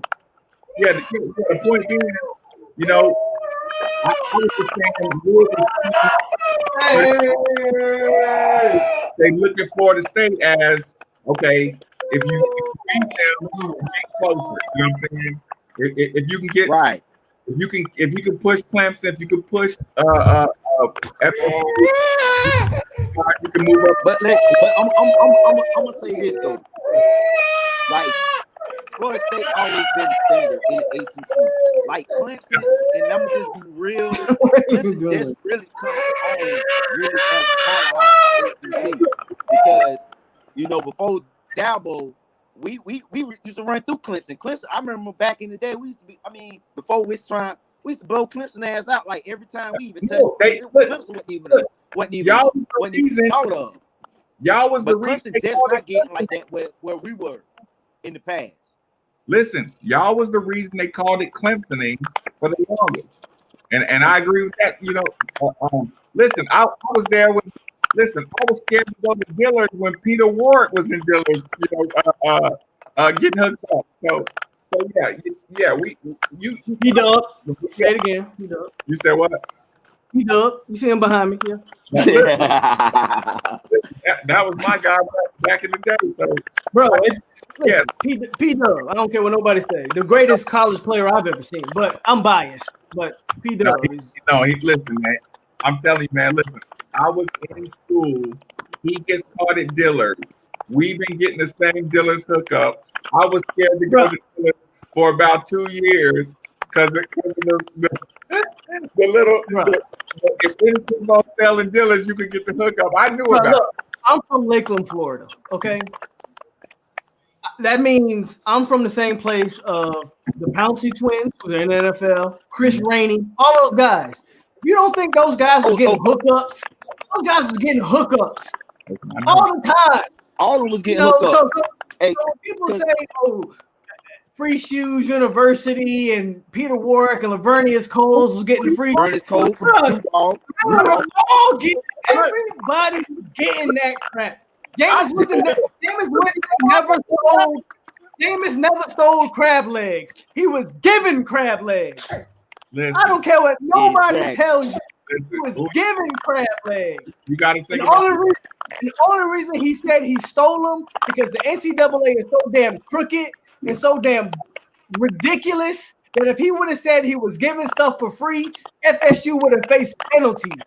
But if he said he stole them, then it was, okay, we can talk about Jameis just as a stealer. The fact is, Publix gave Jameis crab legs, and all these players get free shit. I'm from Lakeland, Florida, where a lot of talent comes out of Lakeland. Unfortunately, they all go to the Gators, unfortunately. But a lot of talent comes out of Lakeland, and they all get a bunch of gifts. But I'll let y'all go. Y'all go ahead. Go ahead. Look, bro. I fuck with you though, man. I lost the national championship because they said they threw some girls some bread on the way out the door in the basketball dorm, and that turned me to a loss of the national championship. So I know what the hookup can get. It's a problem. So I know what you're saying. Hey man, I feel you though, boy. They try to hold y'all, but with that little scandal. Oh no, it was the worst. It was the worst. It was worse. The NCAA is crooked as hell. I know. And listen, in my opinion, in about I'll give it 5 years, NCAA is going to be kaput because these conferences are they're starting to realize their powers. The Big Ten, the ACC, the SEC, they're starting to realize they got power, and what they're starting to do is they're starting to say, "The hell with what the NCAA got to say. We can run our own football here and now." I'll get an NCAA 5 years. 2 years. NCAA crooked as hell, and they stupid. These conferences are about to start running their own shit. And what you're about to see, in my opinion, in about 5 or 6 years, you're about to see Power 5, you're about to see the Big 10, Big 12, ACC, SEC, Pac-12. You're about to see only Power 5 conference. I honestly believe that. Listen, 2 years max. Once this COVID hit, you say 2 years. I'm giving a little bit more than 2, but we on the same page. Bro. Listen, I don't think it's gonna be much longer. They're starting to realize that the NCAA is full of crap, and they can make their more money. They can make, and that at the end of the day, it's all driven by money.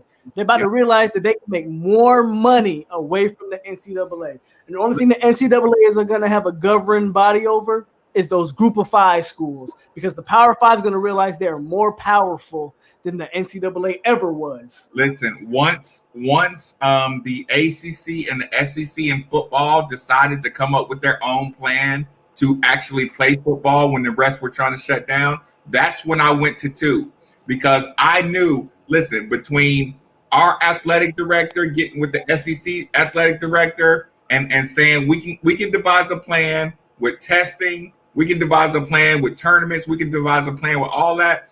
That's when I started saying, listen, 2 years maximum. And Louisville already got an issue with the way some things are being handled. Look, LSU still got a head coach. Arizona still got a head coach. All these Kansas still got a head coach. So Louisville's like they already ready to halfway break free from the NCAA. So that's all of the Power Five ready to break free from them. Yeah. The only reason the Pac-12 so the Pac-12 and the Big Ten, what they thought was because they don't understand how big the football is in the South. Yep. They thought that if they canceled their season, that everybody in college football will follow. Yep. What they didn't realize was the SEC and the ACC, all of their schools are predominantly Southern schools. They're not having that. Football runs the South, point blank, period. Big Ten tried it first. Football runs the South. So when the SEC, the ACC, and the Big 12 said, guess what? We're playing football. We're playing football. Mm-hmm. And they saw that it was successful. Ooh. Because remember. Hey, check your cash out, man. Actually, hold on. I ain't got my phone on me right now, but hold on. The Big Ten, remember, there was a lot of Big Ten universities that wanted to go against what the Big Ten commissioner said. The Big Ten commissioner was like, we're not playing football. And there was Michigan, Nebraska, and some other schools. Don't quote me on it because I don't know the schools off the top of my head. But they were like, no, we're gonna play football regardless. And eventually they folded to the Big Ten commissioner. Eventually they was like, no, we're gonna fall in line. There's a reason why those schools played later than the other schools. And then once they realized, hold up, the SEC and the ACC and the Big 12, they figured something out. Yep. They don't have to go by what the NCAA says. They can do their own thing and be successful. That's why it was never about player safety, bro. It was never about whether they cared about whether the players were safe or not. All it was about was, we make money. And the Big Ten and the Pac-12, they thought that people were going to boycott or whatever them playing football. Once they realized, oh no, the South loves football more than anything else. And they would fall behind by not playing. Exactly. That's why Justin Fields has no shots of winning the Heisman. And I think Justin Fields is an incredible quarterback. But guess what? Kyle Trask is going to win that Heisman. Need my and I hate to say it, but a Florida quarterback is about to win that Heisman because they are putting up incredible numbers. Man, will you stop touching my mic? Kyle Trask. Baby girl says she got to touch that mic. That's a boy, man. Come on, don't do my son like that. But Kyle Trask is going to win that Heisman. My bad. You good. But go ahead, y'all. Y'all go ahead. I don't know about you're absolutely right though about that because you know what I'm saying. It's all about really money because they was so when they postponed their season, they were so about safety and the COVID and they seen that ACC and all this. They threw that out. It's like, we can make money. They doing it. So you know what I'm saying? It was they just followed suit. Let's be real. Check out if you look at all the other conferences and check out the ACC and the SEC. Dan Mullen is a damn good coach, but he's a clown. The reason I say that, Dan Mullen blamed his one loss on the fact that Texas A&M had like a bunch of people in the crowd. The SEC and the ACC are packing stadiums to the best of their ability. I heard that. They're not filling out the stadiums. The SEC and the ACC, they're putting about 5, 6, 7,000 people in the stand. That's a big deal. That's a big deal because that's money. Because that's money. I think we had 12,000. Because that's money, is what I'm saying. And the Pac-12 and the Big Ten, they still have empty stadiums, but they're losing. They're losing because those states, they, whatever. It's not a political thing. I'm not trying to get into political thing. Don't get sucked into that one. But the South does not care. Texas, Florida, Alabama, Georgia, they're gonna pack their stadiums. I mean, the Florida governor put out he's allowing a full stadium if the universities want to do it. Now the universities they've been smart and they've been like, no, we're not going to do that. But you get what I'm getting at. If they want to play, if they want to put 90,000 in the stands, they can do it. The South don't give a damn. Football is king in the South, and that's what the Pac-10, Pac-12, that's what the Big Ten. They're starting to figure that out, and that's where it's at right now. That's where it's at right now. But y'all boys, go ahead. Go see what you got. No. Like I said, I first jumped into your wall. You were talking about your mind, your defensive talent, your offensive talent, and I was sitting there listening to you. I was laughing because I was like, man, Louisville would kill to have the talent on your line, and you know, just the raw talent. It was like we got special position talent, but just raw 4 on the line. It's like, oh my God! Real talk with it. FSU don't have no real talent on the offensive line. You got a bunch of 3 stars and 2 stars, and I'm being 100%. Listen, our 4-star, Bavion Johnson, is our 4-star. He was the #1 player at his position coming out of high school. He is our worst offensive lineman. Oh, don't say that. And Jay Oliver will tell you, that's the facts. Bavion Johnson is our worst offensive lineman. Right. We got a bunch of a bunch of freshmen on our offensive linemen who are better than Baby. We don't have a bunch of talent on. Alex Atkins is that dude, and I don't care what nobody tells you. Alex Atkins is that dude. Hey, and I'm gonna break it down even further with that. When we talk about offensive linemen, our offensive lineman ain't been shit since Clint Trickett was there. We should let Clint Trickett go like long time ago. Because we have not pretty much drafted. Not say drafted, but recruited quality offensive linemen for a long time. And I don't know what it is, but you can actually see this year that we have a quality offensive line coach. By far, the offensive line has been, in my opinion, the best upgrade unit on the team. By far, because you can actually see their blocking. They're getting better. Like you look at tonight. You talking about game? I don't think we gave up number 1 sack. I think we maybe 1 or 2 sacks we gave up. Man, but you look at previous Florida State teams, we was giving up 5, 6, 7 sacks a game. And this guy, he a brother too. So I love that. He coaching his ass off with that team. He coaching his ass off with that unit. Alex Atkins is the best coach on.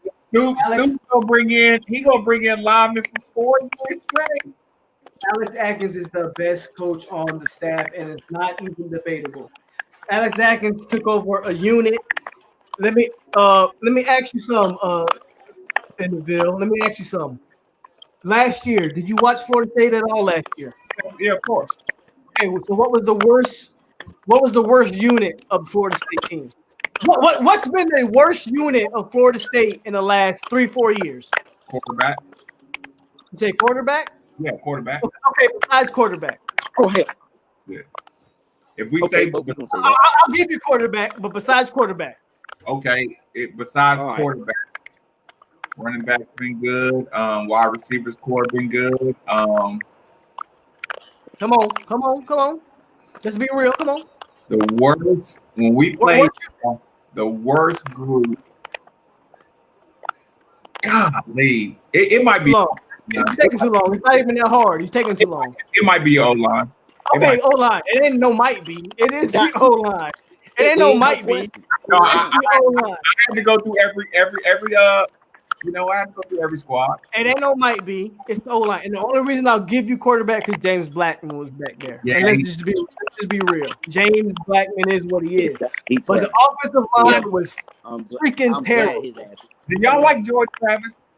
I think Jordan Travis might be the future, to be honest with you. Over Trevor Purdy? So I'm not gonna say that. Hell yeah. So, I'm gonna tell you something. Hey, Jay might say go that. Ahead, Go ahead. I respect everybody's opinion.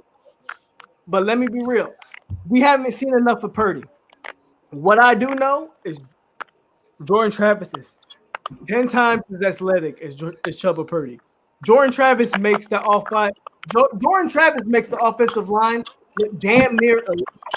I don't think when Jordan Travis was playing starting position, that how many sacks did FSU give up when Jordan Travis was the quarterback? Barely any, if at all. Jordan Travis is the real deal. The only thing that Chubba Purdy might, and even after today, I might have to question that. The only thing that Chubba Purdy might have over Jordan Travis is a throwing arm. And I think Jordan Travis might have as damn good of an arm as Chubba Purdy has. Listen, let me tell you this. Jordan Travis is the future. I'm telling you right now. Listen, let me tell you this.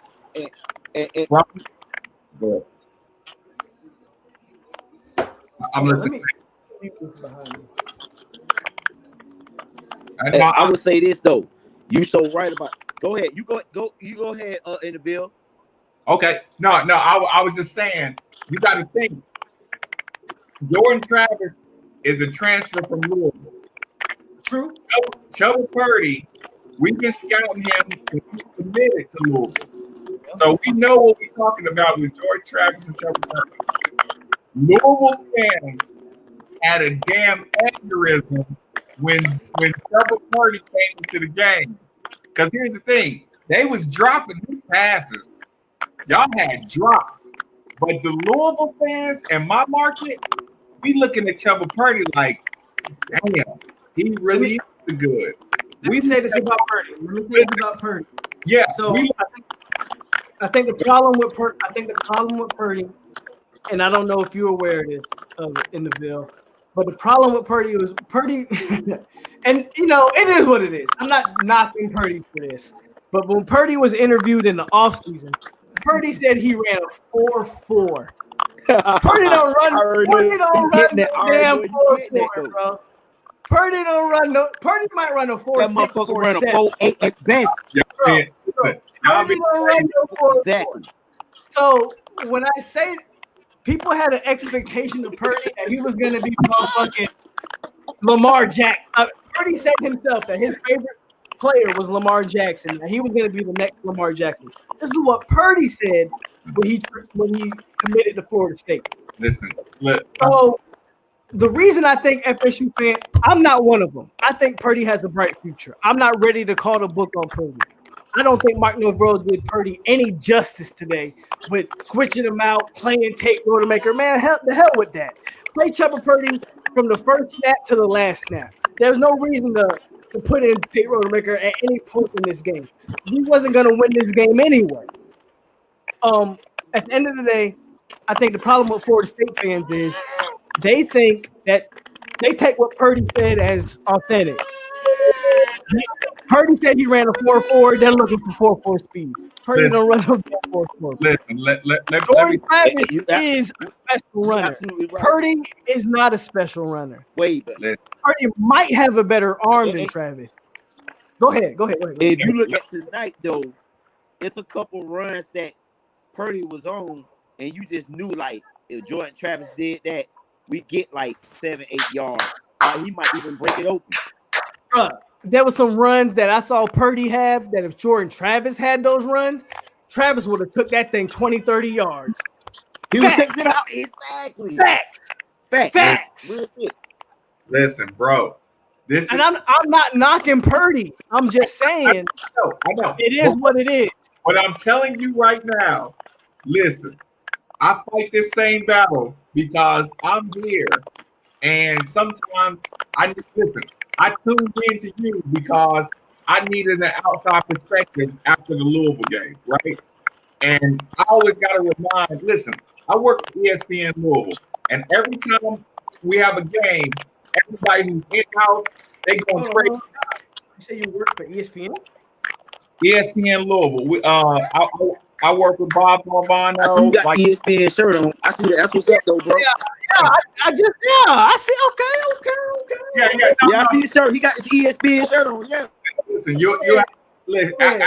After this, check me out. You'll see I'm certified. Whatever. But yes, sir. What I'm telling you right now is sometimes you got to go outside of your bubble to see what other people are saying. And sometimes you realize I'm tripping. You know what I'm saying? I'm being smart the guys, So I went to your page and I'm like, I'm random pages, and I'm like, man, they don't know how good they got it sometimes. Y'all laughing, right? But I enjoyed it. Okay, so what I'm telling you is Jordan Travis could not beat out Malik Cunningham and Jawan Pass. And Louisville fans was like, Come out. damn, Jawan Pass sucks. Come Damn, out. sucks. Come out though. Do you think that Jordan Travis couldn't beat them out, or do you think that the fact that Petrino got fired is the reason that Jordan Travis didn't beat them out? Because I think if Petrino stayed at Louisville, y'all have a different conversation at quarterback right now. That's just my opinion. I'm on the outside looking in, so you tell me. You tell me. That's my point. We in practice every day. We seeing it every day. Jordan Travis ain't getting it done, right? Jordan Travis is a great runner. Petrino's like, nah, he ain't winning the quarterback battle. So then you move along. Well, look, we got Chuba Purdy coming in with Caterpillar coming in. We hype about Chuba Purdy. We every single day we are detailing Chuba Purdy. You know what I'm saying? Like, you know everything about him, right? And it broke Louisville fans' hearts when we flipped to Florida State at the last second. We had to eat this. We had to eat like that. FSU just killing us. You know what I'm saying? Like, it hurt, right? But Right. when we played Florida State and Chuba Purdy got in at the end of the game, Louisville fans were like, "Damn, he really is the problem." Louisville fans wanted Jordan Travis back in the game because we knew he was just a good runner, and we got to Yeah. but Purdy could really throw. You absolutely right, man. And the thing is, I feel like, I guess Louisville game, I feel like game out of reach, they want to put Purdy in. But, when he came to Florida State, Jordan Travis, I really didn't know much about him. But I started doing my research on him. I'm like, okay, he was, he played for Louisville, whatnot. But I do feel like, that he's the best quarterback on our roster. My bad. Because he gives us that dynamic, something that we don't have. Like, he gives the offense somewhat of an identity. So, like, defense have to at least game plan around him and say, okay, we're gonna take away the run from Jordan Travis. We're gonna take away, those lanes from him. We're gonna put a spy on him. When he can roll out, whatnot. Yeah. We don't have that with Purdy. Because he haven't showed me he got no fucking football. I don't give a damn what nobody says. Purdy, No, but listen, I'm telling you. Look, I'm telling you, that's gonna run out of gas. That Jordan Travis thing. Look, you got Florida State level receivers, you got Florida State level tight ends, you got Florida State level running backs. Time out. Go ahead. Only thing we got right now is really don't not the tight end. We don't have no FSU level wide receiver. Since like Nick, We do. Since like Nick O'Leary. We ain't had no tight end since like Nick the last O'Leary. good tight end we had. Yeah. Listen, Yeah. you just don't got the quarterback to make it show. I like Cam McDonald, but for whatever reason, they're not used to him in the game plan, and I don't quite understand that. That goes to me questioning his coaching. You don't. But wide receiver rise, we don't have any talent. I'll be honest with you. Look, I'm telling you, you've been mad at black men. You've been mad at these quarterbacks, these running quarterbacks that can't get the ball to all these weapons you got. And I'm telling you, we watch it from afar, and we try to tell y'all like, wow, y'all got some stuff. You just don't want the quarterback to play the right way. Like, we watch it, and it's like, I'm telling you, like, bro. It's fun to watch it because we complain about our quarterback play. And we're like, damn, they got some real dudes. Like, we look at y'all players and say, y'all players are different from ours. And it gets frustrating because it's like we both got the same problem. No quarterbacks to get, to use our stuff. Yeah, somebody Mike is giving. I don't know. Somebody Mike is doing a lot of ticking and tacking. I don't know who that is. Yeah, I don't know if it's mine or not. Let me see. Yeah, I ain't touched nothing in a minute. Yeah, that might be you, Jay, because I don't hear it no more. Yeah, I mean, but you feel me? Like I said, when I jumped into your live, like I wasn't capping, and then I'm just like, Oh, you sound like us complaining Jay, about everything, bro. In the Ville, I don't know how long you've been watching me, bro. I'm assuming you saw me. I'm assuming you started following me after the Louisville game. That's what I'm assuming. I don't know, No, but I'm assuming. I saw you before then, but I subscribed and started following after the Louisville game. Yeah. If you follow me for a decent amount of time, you know how I am, bro. I'm real. I don't sugarcoat. FSU was trash. Like I love my Seminoles. I've been watching my Seminoles for 25 plus years, bro. I love them. And even though I know we're trash right now, I can't stop watching them. I know what the end game is. I know what the end game is. I watch them every Saturday, and I know what we're gonna do. I know. Listen, the personnel ain't trash. I know that. If you've been watching me, I've been preaching that. Okay, well, yeah, I didn't know that was your sermon. I've been preaching that. I feel you. I said this in other episodes of this podcast and other. I got a Tuesday podcast that I do too. FSU has over. I think it. Off the top of my head because I got it written down somewhere, but I'm not finna go look for it. On defense, alone on defense, we have over 22 blue chip prospects.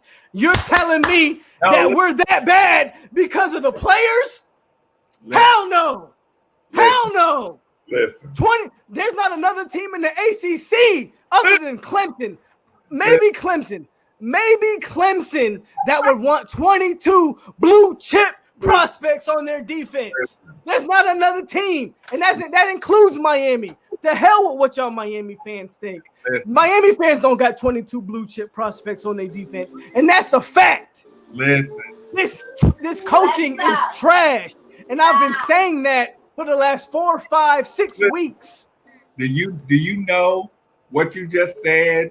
When I heard you first say that, I took that shit right back to my face. Look, I took it straight into ESPN Louisville, and I said, listen to my crew talk about the talent that they have on the Florida State roster versus, like I said, we went 8 games last year, and they halfway ready to fire this dude. Talking about his lack of coaching. But when you first said that, I was like, I'm glad you said that out loud, so we see the good gauge of talent versus coach. You know what I'm saying? So no, listen. My point is, we marvel at the talent you still got. You got to figure out the coaching thing. You got to figure it out. I mean, that's what pisses me off. And you ain't gonna feel sorry for Florida State, but at the same time, you're like, damn, they don't even know what they're working with down there. But I think, but like you said though, I think a lot of it is Mike Norvell might just be in over his head, man. Like it's like Florida State is like that Ferrari, dog. Like that's what type of a talent that we get. You gotta know how to drive it. And I don't feel like he really know how to drive that right there. I agree, bro. I'm not even talking about offense because one of these episodes I went in depth and I said the offense lacks severe talent. Honestly, it does. We only have like 2 4-star wide receivers in the wide receiver class. We got 1 4-star in the quarterback room. The running back room is our most talented position. The tight end room, we have 2 walk-ons. Offensive line, we have a bunch of 3 stars and 2 stars. But defensively, name me another school defensively that has 22. That has 22! And I'm not even trying to yell and rant, but god damn it. Name me another school. And my son is playing with the camera, so y'all see me. Yeah, I feel you. Name me another school in the ACC. Name me another school in the ACC. The hell with college football. Even though I bet you if you stack it up against the SEC, if you stack it up against the Pac-12, if you stack it up against the Big Ten, name me another school that has 22 blue chip prospects on defense, and yet this defense is playing the way it's playing. You can't name one other than Clemson. Maybe Clemson. That's it. Miami damn sure don't. But y'all don't want to hear that. Everybody want to blame the players. It's not the players. It's the coaching, period. Listen, Louisville people are hoping that you bring in a garbage coach because the Louisville people know you got so much talent down there. It's like even when you might brush off the 3-star guy, right? But everybody else outside of Florida State knows the 3 stars that you get out of Florida are a problem. Bruh, I said that a long time ago. But y'all get mad at them. Florida 3 stars are 4 stars anywhere else in the country. Point blank, period. I don't want to hear it. F it. Any Florida 3-star. Antonio, bro, we can go look at the list. Antonio Brown, Khalil Mack. Florida 3 stars are 4/5 stars anywhere else in the country. Listen, but nobody, bro. I'm glad you're on here, bro, because nobody wants to listen to POLK. Everybody says I'm just an angry FSU fan. Oh, I'm just hating on FSU. Huh? People want to go as far as to say I'm a closet Miami fan because I speak the truth. The truth is the truth. Adam Norvell is trash. This coaching staff isn't that great. Now I'm willing to wait on the offense because I've seen progress on the offense. Yeah. I've seen progress with Mike Norvell and Kenny Dillingham. I'm willing to wait. But defensively, the hell with that. Every position on defense is a 4 or 5-star player. Give me a break. I'm mad at you. That's why I was mad at you, because I'm like, dude, don't say you're offensive 3-star. Like everybody else will like literally cut each other's throat for a 3-star from Florida. Like, but some of those 3 stars aren't from Florida though. Like Jordan Young is not from Florida. He's from Tennessee. Offensively, we are lacking talent. I'm gonna be clear with that. Yeah. I want to be clear with that. Offensively, again, there's really no talent offensive line yet. Alex Atkins is coaching his ass off. Wide receiver position. Warren Thompson, he's a Florida boy. But Tamarion Terry was a 3-star out of Georgia. Okay. Brian Robinson was a 4-star, but that's the only 2 4-stars we have in the entire wide receiver room. Listen. Tight end, we don't have any big time. Tight end, we have 2 walk-ons, Wyatt Rector and the Preston Daniels kid. Cameron Robinson is a 4-star out of California. Take that with a grain of salt. Offensively, we are lacking talent. I honestly believe that. I know as a Louisville fan, you may think differently. Offensively, we are lacking talent. Listen to what I got to say. Compared to what we've had. Listen, we've had Dalvin Cook. We have Rashard. Hold on, listen to me. We have Kelvin Benjamin, Rashard Green, Devontae Freeman, Jameis Winston. We've had talent offensively to where I can sit here and say, offensively, we are lacking talent. So I will give Mike Norvell. I will give Kenny Dillingham a slight pass. But defensively, there's no excuse. Adam Fuller is garbage. And anybody that wants to tell me differently about Adam Fuller is a joke. Here's the problem. That opinion you got, I feel you, but that's a spoiled opinion because the guys you just named are Hall of Famers. But top dogs, like top dogs, are still 3 and 4 stars. Florida State guys. But you got to understand from a Florida State fan perspective, though. Like, tell him, Jay. Tell him. Like, we used to getting that talent. You got to know what to fucking do with that goddamn talent. You got to know what to do.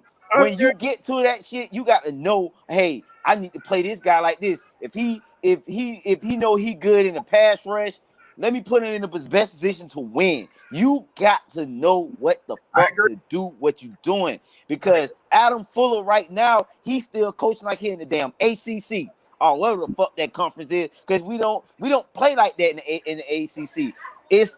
He don't understand he's coaching in another division.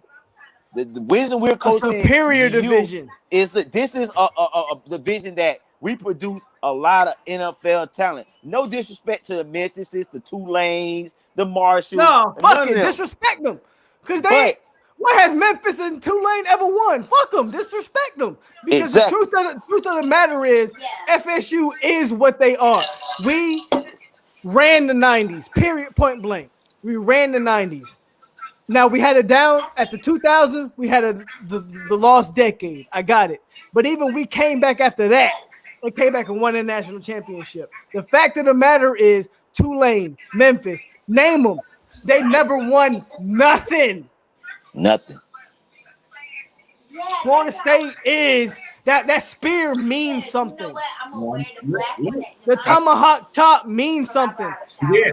I'm not ready to call the book on Mike Norvell yet, but Adam Fuller, get the hell out of Tallahassee because I've watched enough.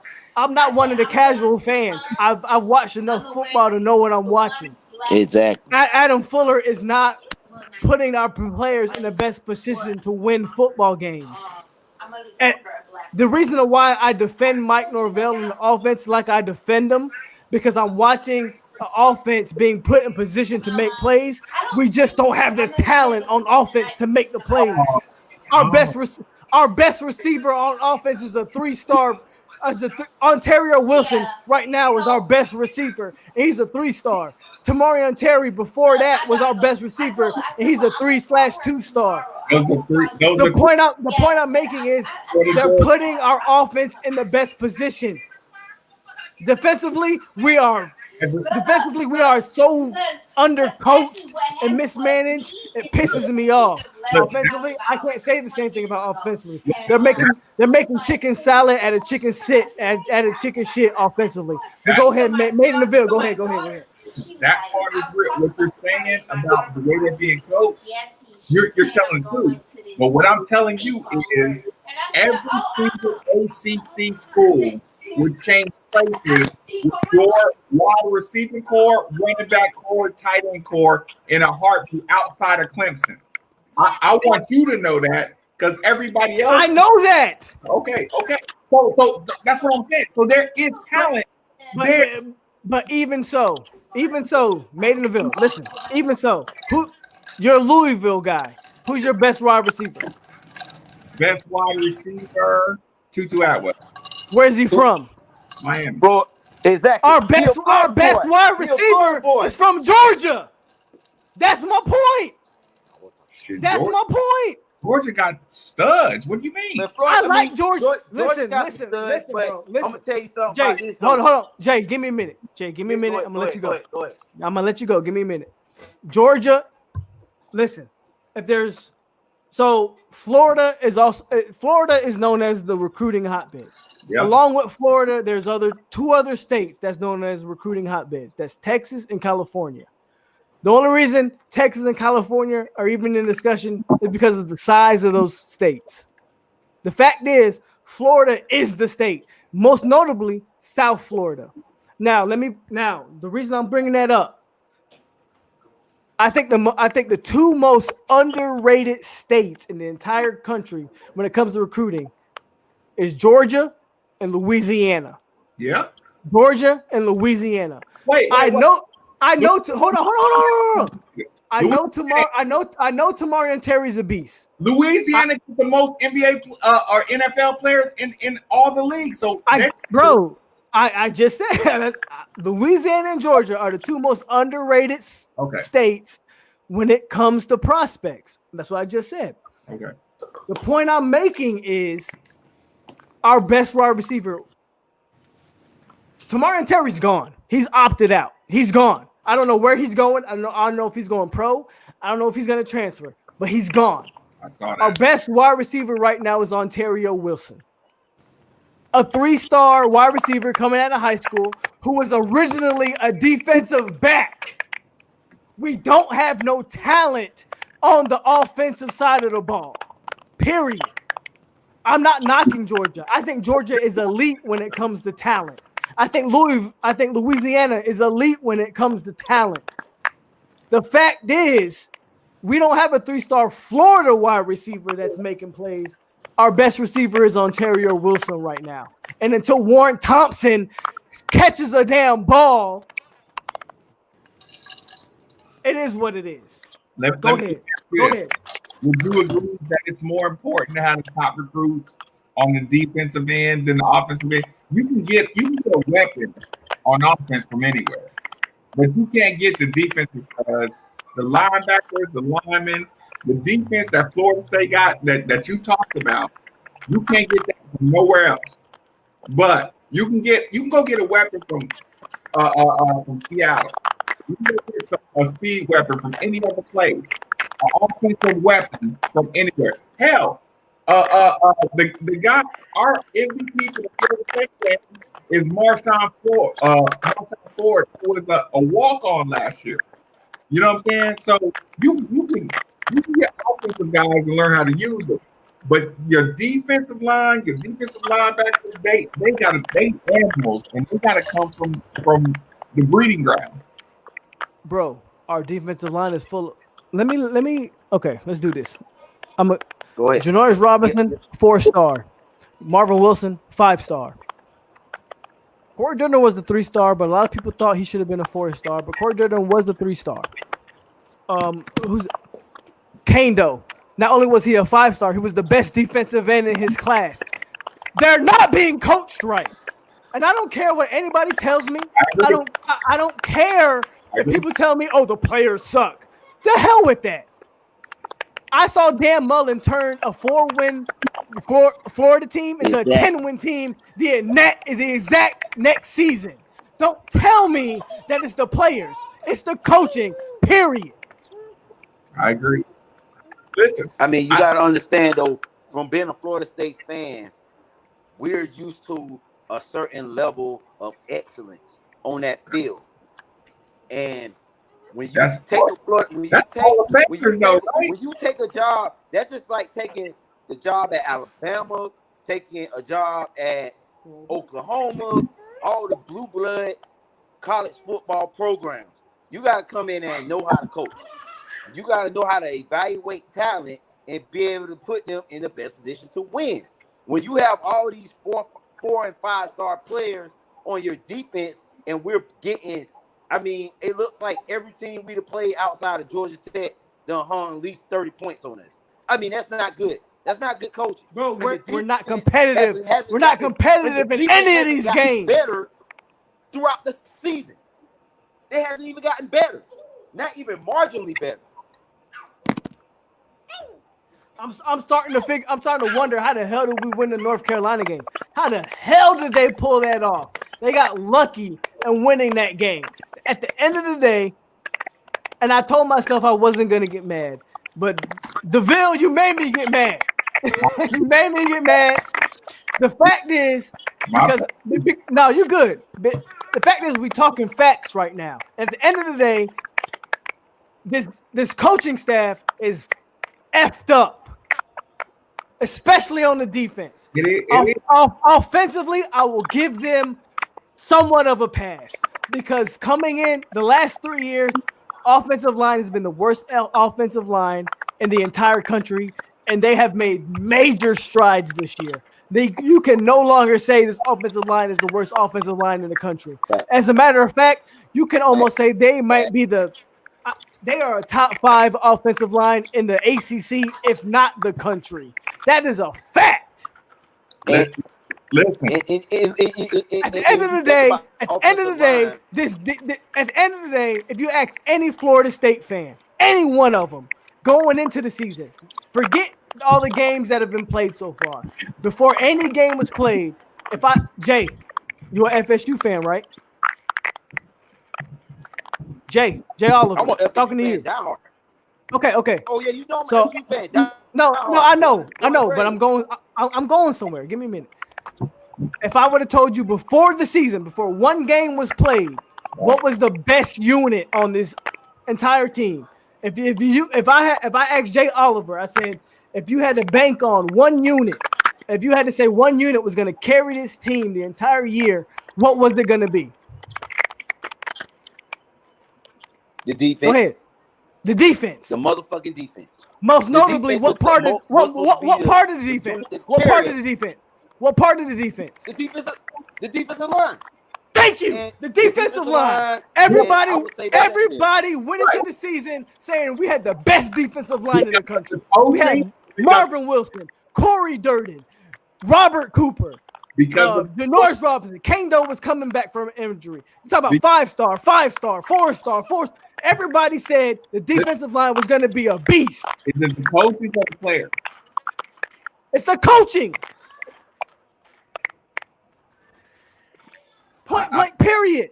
I get that. Look, Jay knows what I'm talking about because beginning of the season, everybody said the offense is going to be behind the curve. Everybody thought the offensive line was going to be sorry again. Let's just face the facts. We all thought that's why I am so big on the coaching, because you can't tell me the offensive line made this big of a jump, but the defensive line took a step back. You can't tell me the offensive line made this big a jump, but the secondary took a step back. Everybody sat here and everybody said the D-line was going to run college football. We may not have the best linebackers. That was the thing going into the season. Our linebackers need to improve, but that defensive line is going to mask whatever deficiencies we had at linebacker. We all thought we had a good linebacker. We got Jarian Jones, who was a big-time recruit, big-time player at Mississippi State. We all thought Jarian Jones was going to come in here and play ball. We knew we had Asante Samuel. We knew we had maybe Hampton Edgerton. We thought Travis Jay was going to be great. The defensive line was supposed to be dominant. And at the end of the day, they freaking failed. Yeah. And the offensive line has been the best unit, probably on the entire team. The offensive line has been 10 times better than anybody would have predicted because Alex Atkins is a damn good coach. Point blank, period. Dugans needs to be fired, period. And what we to be real with you though, we need to be scared if someone else don't pick him up to bring him on their motherfucking staff, because he showed and proved that he can motherfucking coach. So if I'm motherfucking goddamn Novell, I need to be paying him whatever the fuck we need to pay him to keep him on the goddamn staff. Yeah, like I said, I won't argue with you. Got dudes in the house. You got to get the coaches the right way. You got to get the right coaches. And everybody in the ACC, the entire conference says the same thing. Everybody's looking at Florida State and saying, actually, everybody hopes you don't get the right coaches. I mean, actually, you damn right they hope, because out of all the schools, including Clemson, out of all the schools, ain't no program positioned in the place to be great than Florida State, including Clemson, because FSU is in Florida. They're in Tallahassee. They're in the heart of. I know they're in North Florida, but Tallahassee's still the capital. At the end of the day, if FSU gets their shit together, we already know what it is. We already know what it is. And that's including Clemson. Clemson's worried that FSU would ever get their shit together because they know what it is. They've seen it. But let me ask you a question, in DeVille. You're on the outside looking in. What's the problem with Florida State? You tell me. Is it the players? Because you sat here yourself and you said Louisville would dream to have the players that Florida State had. You tell me what's the problem. Listen. Because I've been defending Mike Norvell. I've been on the offensive side of the ball. I've defended them to the heavens because I feel like the offense has made progress, especially that damn offensive line. You can't convince me that Alex Atkins isn't the best offensive line coach in the country. You can't convince me. He is the best offensive line coach in the country because he has made more out of nothing than anybody. Tell me, what is the Florida State's problem right now? Let me get this to you. You can set it up for screenshot. You want to share it with your peoples. You know what I'm saying? It's the truth. And I'll tell you, I am a Louisville fan. We have always looked at Florida State as a standard to see how far. Because we are the standard. Okay. But I'm sorry. Go ahead. No, I'll tell you how far we have climbed in the ACC, because Louisville is a newcomer to the ACC. So all you do is try to make your mark in the ACC. You know what I'm saying? So Louisville fans look at Florida State and they say, your quarterback play, it's got to get better. Okay. The number 2 thing is, y'all are not using all of your talent the right way. You said it best. We would die to have the overall talent you have on the defensive line, the offensive line. It's like no question. Everybody in the ACC would die to have 75% of your roster. Everybody would trade their rosters. They would only keep every school in the ACC would keep about 12 guys and wipe everybody else out to have the Florida State roster. Everybody in the ACC. So when you see that, and you see everybody says, keep on trading coaches, keep on firing coaches, keep on bringing somebody new in, so you can be dysfunctional, because nobody's going to beat Florida State unless they keep on, So here's the Phil thing. know what's up. Yeah, I don't mean to cut you off. I'm gonna let you finish, but I just want to say that Phil the Cane know what's up, and Phil the Cane, that's my dog.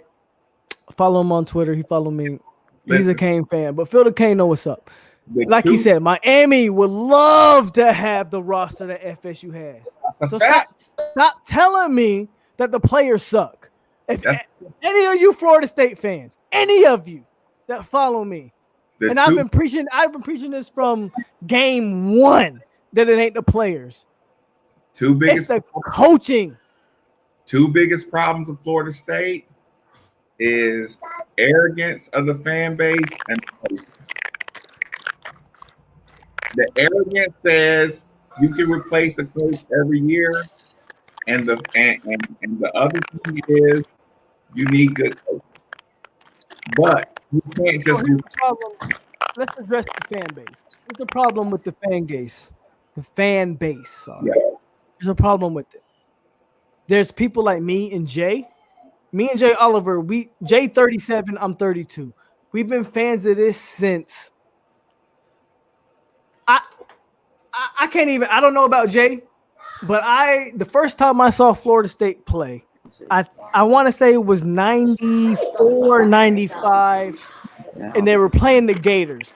And the only reason I chose Florida State over the Gators because I thought the war chant was the dopest shit I had ever heard in my life. And ever since then, I've been a Florida State fan since. So I don't know when Jay's chose his fanhood, but that's when I chose my fanhood. The problem with the fan base is you got a bunch of people that didn't become fans until Jameis Winston took the helm.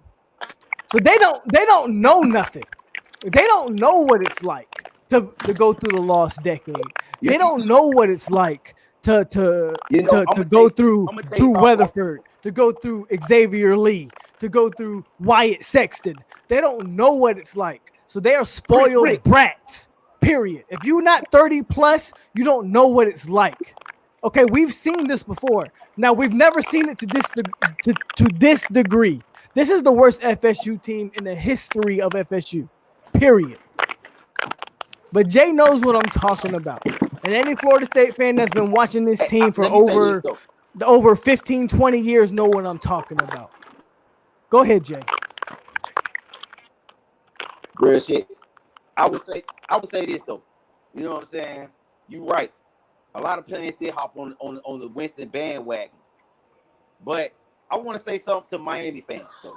Because Miami fans they be trolling you, bro. They be trolling you like a mother. I love it. I love the trolls. I don't even get mad. In the comments, you see them. Yeah, yes, sir. But you know what though? But I want to let these motherfuckers know, Miami ain't coming back. You motherfuckers ain't coming back.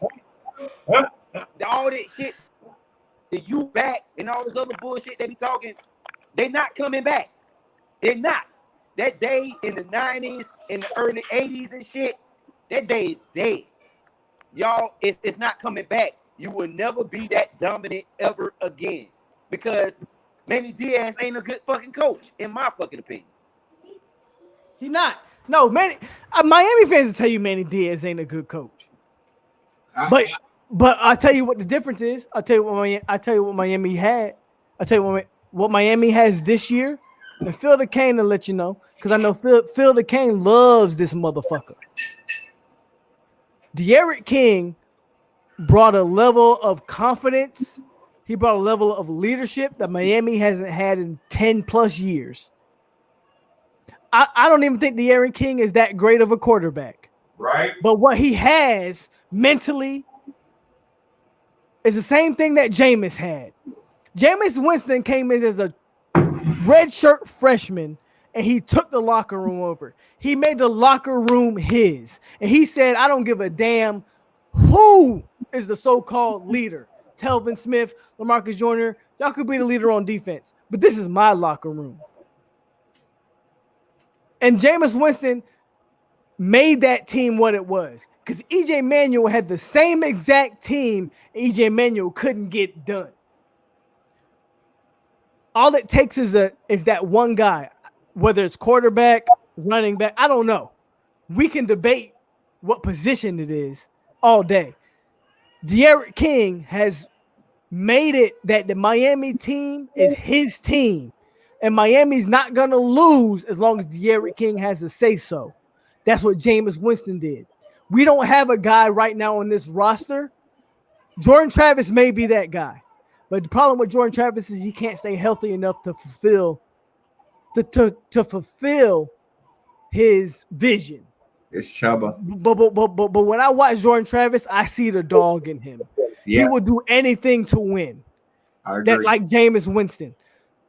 Other than him, we don't have a guy on that team to make that case. Period. Travis is a dog. Jordan Travis is a dog. But a real quarterback is still Chubba Purdy. So I agree with you. It's crazy. I'm going to say this right now, Florida State fans, if you're listening. I think Jordan Travis is the ultimate competitor. I think what he does is special. But I think if FSU is going to reach the level that we want to reach, it has to be Purdy. Because I think Purdy does more. You watch his brother? Brock Purdy's going to be a first round pick, most likely.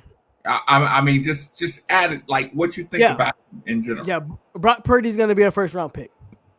So when I say that, I say this: Chubba Purdy. At the end of the day, he probably wasn't supposed to play. He needs more development. Chubba Purdy. Excuse me. I'm talking about Jordan Travis. We was winning by 20, and no Louisville fan wanted to see Chubba Purdy in the game, and they were scared. They were scared he was going to bring them back in because minutes. Because what Purdy does that Jordan Travis can't do, and I love Jordan Travis. Jordan Travis is a hell of a runner, and I think he opens up the offense to no degree. But at the end of the day, I don't care what level it is, whether maybe high school level, but when you start talking about college and pro, you need a guy that can throw the ball. Yeah. Chubba Purdy can throw the goddamn ball. Especially Chubba Purdy can throw the ball. And at the end of the day, the future of FSU rides on Tate Rodemaker and Chubba Purdy and Luke Altmaier if Luke Altmaier sticks. Because we needed somebody that can look. EJ Manuel and Jameis Winston. What's the biggest difference between those two quarterbacks? Both similar size, similar weight. You know what the biggest difference between EJ Manuel and Jameis Winston was? EJ Manuel only threw the ball to wide open receivers. Jameis Winston would throw wide receivers open. There's a difference. If you watch football and you know football, If you throw wide receivers open, there's a difference. But go ahead, Lou. Go ahead, in the Ville. Go ahead. Nah, I'm just thinking about, like I said, I'm still stuck on the Chuba Purdy thing because, like I said, being in the press box, just being in Louisville media, the reaction everybody got, like they were booing the shit out of. My bad. No, go ahead. They were booing Chuba Purdy so bad Because they were booing Chuba because he decommitted. No. Listen, the first part was because he decommitted, but when they saw what he could do, Louisville knows good quarterbacking. Listen, from the Brahms to the Redmonds to the Bridgewaters to the Lamars, the two quarterbacks I remember in Louisville's history is Braum. Y'all had Braum and Marcus Bush. Correct me if I'm wrong. Yeah, Michael Bush. Michael Bush. Okay, but he's a running. But you know who the hell I was talking about. You know who I was talking about. I know. Listen, he was on my show. Braum and Bush, and then Bridgewater. You got to think of Braum, Bush, Bridgewater, LaForce, Sims. Those other guys. Braum stands out to me, and Bush stands out to me, and of course Powell. But Powell's my childhood friend, so I know him. But Bush, Braum. Of course, Lamar Jackson.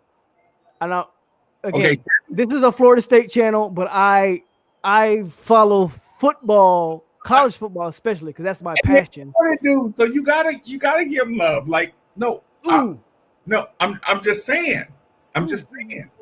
You watch them dudes, and you're like, Louisville fans at the very least know what good quarterback can look like. Definitely, I agree with that. Yeah. So when you watch that, you're like, listen. Everybody's praying Blackman or Jordan Travis get the starting job over Chuba Purdy. Because to cut you off, I'm gonna let you finish. Listen, but you're selling Travis short. I think Travis has a lot of potential that hasn't even been reached yet. Again, I said this earlier in this show. Let me ask you a question. If Petrino was the quarterback, would Jordan Travis be your starter? I think he would be your starter. Oh, he wouldn't. You don't think so? He started Lamar Jackson. You don't think he start Jordan? Jordan Travis is special when he's running the ball. Same thing with Lamar Jackson. Lamar Jackson developed throwing the ball later on in his career. What made Lamar Jackson special was him running the ball. I think Jordan Travis has the same thing that Lamar Jackson has. Listen, Lamar got a cannon. Travis don't. You didn't see that. I agree. You're right. He got a Lamar has a cannon. Yeah, you're right. Lamar has a cannon. Jordan Travis doesn't have a cannon like that. You're right.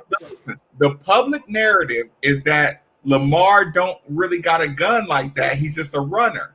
Jordan Travis is a runner. Lamar got a cannon. And when you see it up close, you're like, I don't know what these other people were saying about Lamar Jackson. He got a gun on his shoulder, right? So listen, when Puma Pass came in and Malik Williams, I think Jordan Travis is better than Malik Williams. But by then, you're still looking for a guy with an arm. Puma Pass got an arm. Lamar Jackson got an arm. Malik don't really got an arm like that. Jordan Travis don't got an arm like that. Chuba Purdy got an arm like Puma and Lamar. That's why y'all should have been playing Chuba Purdy from day one, and the Louisville people are watching it. Time out. I don't think we should have played Purdy from day one because Purdy had that dislocated shoulder. You're forgetting that. Yeah. Okay. Purdy missed a lot of practice.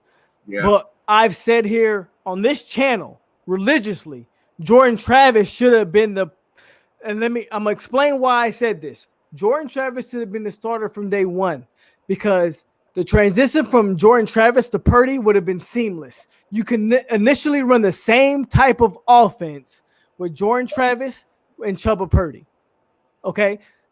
Jordan Travis, he would have been a more healthy quarterback going into the season. We know Chuba Purdy broke his collarbone. I got all that. But the transition, If you start Rodemaker or Blackman, you got to completely change the offense. Yeah. The transition from Purdy to Rodemaker is seamless. Even if Purdy's not the runner that Travis is, Purdy can run enough to run the same offense. I've been saying this from the jump. Again, I know you caught me after the Louisville game, or I think you said you followed me after a little bit before that. I don't know. I followed you after the Louisville game. I caught you okay games before. Okay, but that's what I'm saying.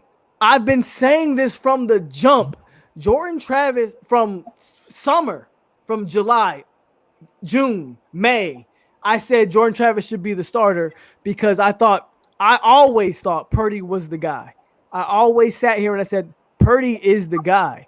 But Jordan Travis, you start him because he makes the transition seamless. You don't have to change the offense when you transition from Travis to Purdy. But Norvell, that's when I start questioning the coaching because I don't know what the hell they're doing. But go ahead, bro. Go ahead. No, listen. You are having the same worry that that Louisville fans are having. We went from 2-10 to an 8-win year in a coach who hasn't coached in the Power 5. So you get Satterfield, he goes from 2 to 8, you know what I'm saying, wins, which is like the biggest turnaround in Power 5 in history. So Louisville is still looking at Norvell and saying, okay, what's your turnaround going to be like? So how can we compare this dude to turnarounds? You know what I'm saying? So now the Satterfield turnaround is taking a step back. You know, you can do what you want with the COVID or whatever, but you're still like, nah, we know your talent on the defense. We know your talent level, and we know what we think you should be doing as Florida State. You still should be a lot better. And we're watching it from the outside. You're watching it from the outside. And you're like, nah, y'all got Chuba Purdy, and y'all just blowing it. You know, y'all are just blowing it with your talent, your defensive talent, your offensive talent, Chuba Purdy, and Jordan Travis. Even if you play them both, it still looks like you're blowing it as a coaching staff. So that's what the Louisville people are like, okay, keep messing up. And I don't think that's just Louisville. I think that's everybody in the ACC. They're hoping.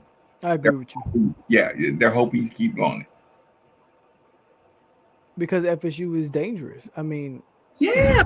I'm not pretending like we're great. I'm really not. You're dangerous.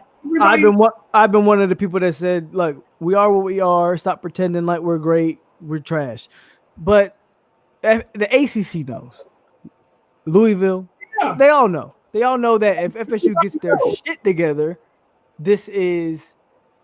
we are a top tier program. It just depends on. That's why Miami gets voted so high so quick. Miami's dangerous too. They're not as dangerous as Florida State, but they. So Miami's dangerous. The problem with Miami is Miami hasn't embraced their 80s type swag in years.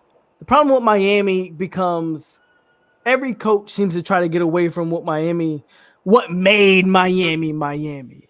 You know what I mean? Yeah. If I'm putting that out there correctly.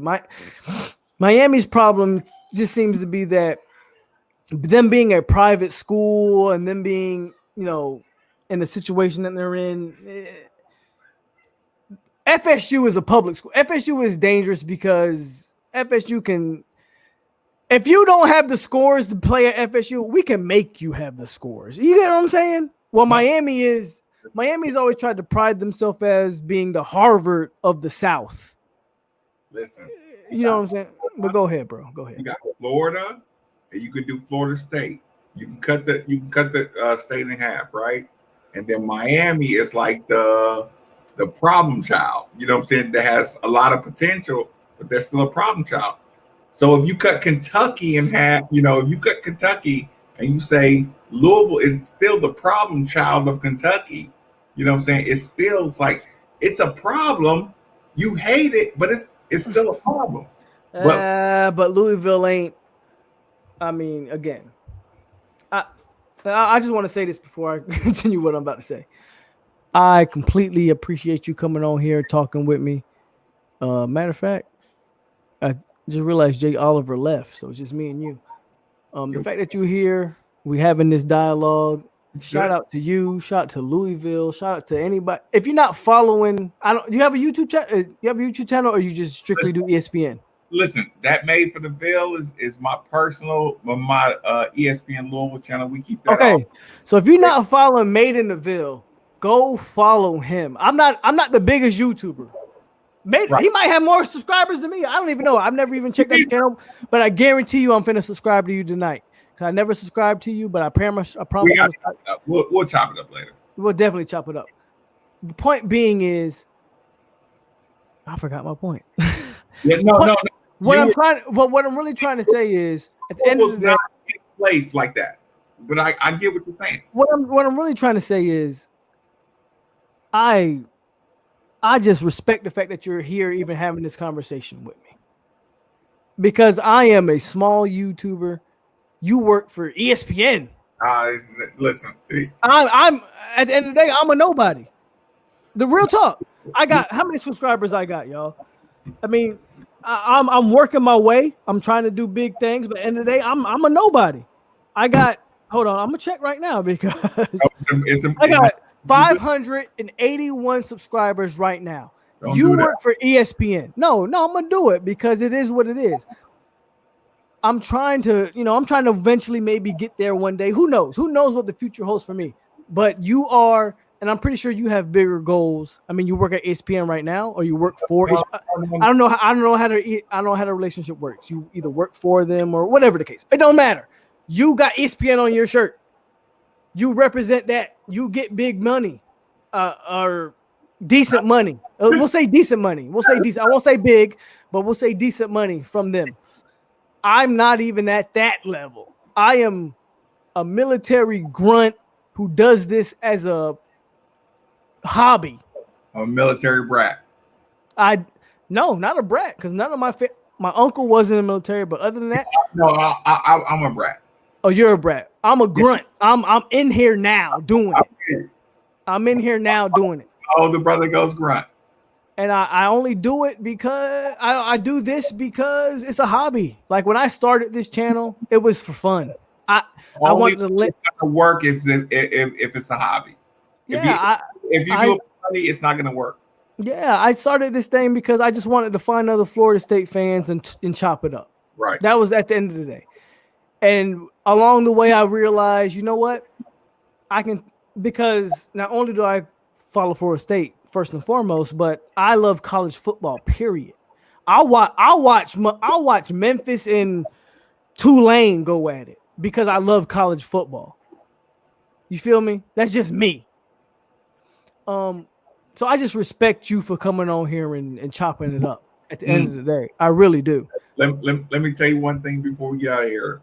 Just so you know who I am. Just so we good. I have a radio show at ESPN Louisville /93.9 every day, 10 to 12, right? ESPN Louisville. My son plays for the Detroit Lions. He's a linebacker. Look at that. That's dope. Look, first cousin who was on the show the other week plays for the Chicago Cubs. You could check that out later on. I played for Louisville. Top 10 scorer, something like that. Maybe 11 by now, but top 10 scorer. Like I said, you can check that out. But I love doing this shit on a daily basis. You know what I'm saying? So my radio show is fun. This is fun. I don't do it for likes. I don't do it for follows. I really don't do it. I mean, of course, we all in YouTube, so you enjoy the likes and follows and all that good stuff. But like I said, we were talking about Louisville football. I went to Louisville. Like I said, I played ball for Louisville. All the dudes you're talking about. You play football or basketball? I play basketball. Okay. Yeah. So all the dudes you're talking about, It's in football or basketball. They all, Yeah, I mean, people don't realize, but I didn't go to a big university like that. But college, like football and basketball, those guys be pretty much intertwined. Yeah. They're all friends or whatever. Like I said, my childhood friend is Blau Powell, and he went to Louisville. Yeah. I've Like, known Blau Powell for years. listen, you can ask Bilal. He know Maven. He know me. Your guy who came in here asked Arnold Jackson if you know me. Listen, if he say Maven, Maybin, he'll laugh his ass off. He know me. You really know me. So, like all these guys that you're talking about are my guys. You know what I'm saying? But I love talking sports. I love talking, the development of programs, all this good stuff. Yeah, Bilal, Arnold Jackson. That's funny. It made me laugh just even thinking about it. You know what I'm saying? But anytime we got any Florida State things going on, anytime we got Florida State, listen, you come on my show. You know what I'm saying? Do you do a show weekly, or how's that go? I'll definitely come on there, bro. The fact that you're even on here now is an honor to me. Like, honestly. No, listen. I do the YouTube stuff for fun on my own, but the serious stuff is ESPN Louisville /93.9 The Ville. Okay. I do the official pregame shows for the Louisville basketball. I do the post game shows for the football. Like, I do all that stuff. So what you think about this basketball season coming up? Y'all better worry about them Seminoles, boy. Y'all better worry about them Seminoles basketball wise now. Come on now. Y'all broke my heart, man. Boy, them Seminoles ain't no. Hey, Leonard Hamilton doing some things on this basketball tip. Listen. It's a shame that we're a basketball school now, but it is what it is. That's what I'm talking about. If you into it like I'm into it, it's the best conversation we can have. Like, I love being mad at Florida State for being a basketball school. Like, I talk about this all through the week. Listen, 10 to 12, ESPN Louisville /93.9. I got a daily show on ESPN Louisville all the time. I'm definitely be on there, bro. Yeah. If you're willing to have me. No, listen, I was gonna do it off air. You know what I'm saying? Just to let you know, like, I ain't trolling. Getting on your show. Like, no, look. Yeah. Most of the trolls come in here. They never show their face. You came in here. No, listen. You didn't even really troll. You just said your opinion, and then you tried to join the chat. So at the end of the day, I respect you. Point blank. Period. The problem is I can't hide my face because everybody know. They know my history around here. So I can't even be a troll because too many people in the college basketball world know who I am already. So yeah, no cap with that either. No. Like, I enjoy what you do. I enjoy your forwardness. I just like I said, I tapped into you. And listen, I made sure I was enjoying my evening. I said, nah, let me get on the camera, set up shop. Let me holler at them. You know what I'm saying? Just say, listen, I enjoy your perspective on it. It's all good. Yeah, I like that. Yeah. So listen, lock me in on the lock me in on my site or whatever. Yeah, I got you. I did. Yeah, you can. Sure. I it's all good. Anything else I forget? Damn, Louisville is jealous of all y'all players. Like, did y'all lose? Did y'all win today or lose? I think y'all lost today, right? Lost. It was a heartbreaker. We look like shit today. And that's what I'm saying. Like, shit. Look, I'm not trying to knock Louisville. It was the worst. But y'all lost today, right? We weren't even competitive in that game. Nah. How was that not a coaching thing? When we play Louisville, we weren't even competitive. And Louisville, Florida State, and Georgia Tech are probably the three bottom feeders of the ACC right now. Am I wrong? Listen. And Duke, and maybe Duke. Okay, 4. There's probably 4 bottom feeders of the ACC. Duke, Georgia Tech, Louisville, and Florida State. And we didn't even compete in your game. The worst part about it was we had a bunch of COVID contact tracing, not COVID cases. We had a bunch of COVID contact tracing that wiped out. Okay, Javian Hawkins was out, right? Okay. That's your guy. Yeah. Tutu Atwell was out. Cocoa Beach from Miami. That's your guy. Yeah, Tutu. And all our defense was out, basically. So all those guys was out. We lost to Virginia, and the Louisville fan base is like, fire the coach, right? Like, and I'm like, listen, you lost the number one receiver in the conference, the number one or no 1 or 2 receiver in the conference, the number 1 or 2 running back in the conference, and they like fire the coach. It's crazy though, but as a Louisville fan, right? You're not gonna see it as an excuse. But let's be honest, you lose your number 1 running back, your number 1 wide receiver, and your defense. Is that not an excuse? Listen, not here. For you, I get it. For you, but no. For you, it's not an excuse. No. But that might be a legit excuse. No, what's FSU's excuse?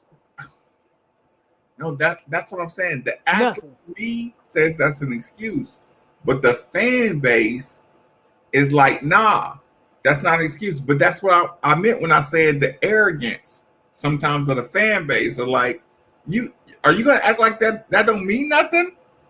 And sometimes I think Florida State act like, they act like this is not important. Like some of these things, like you can't just keep firing every coach, even even if the coach is messing up. Like sometimes you gotta deal with it and just like, yeah. Let me give you an insight. Let me give you an insight on Florida State fans.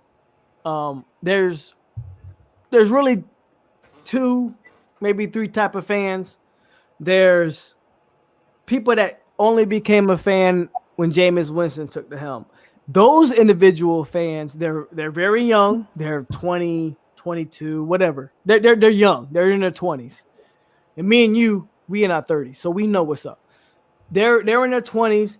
They don't know they didn't live through the post 90s era of Florida State, so they don't know how to deal with it. Okay?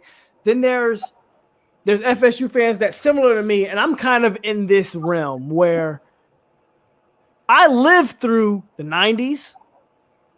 Again, that dude on the back behind my shoulder right now, number 9, Peter Warwick. To me, he's the mother. I'm trying not to cuss. He's the best he's the best he's the best dude I've seen. Listen, like everybody wants to talk about Reggie Bush.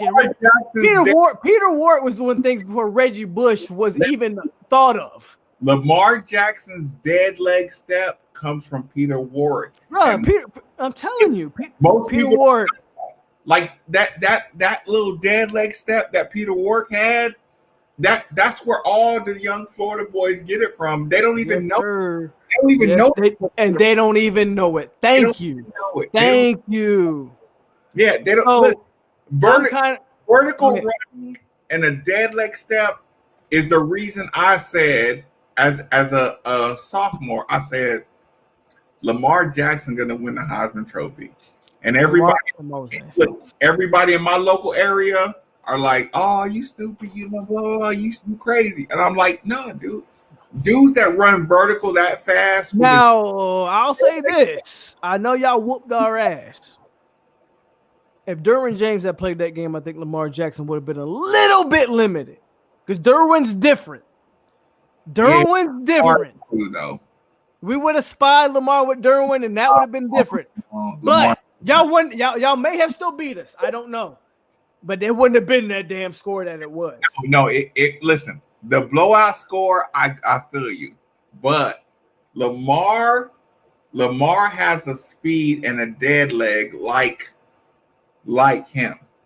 But listen, and I don't say this lightly. Derwin James, first of all, he was very misused at Florida State.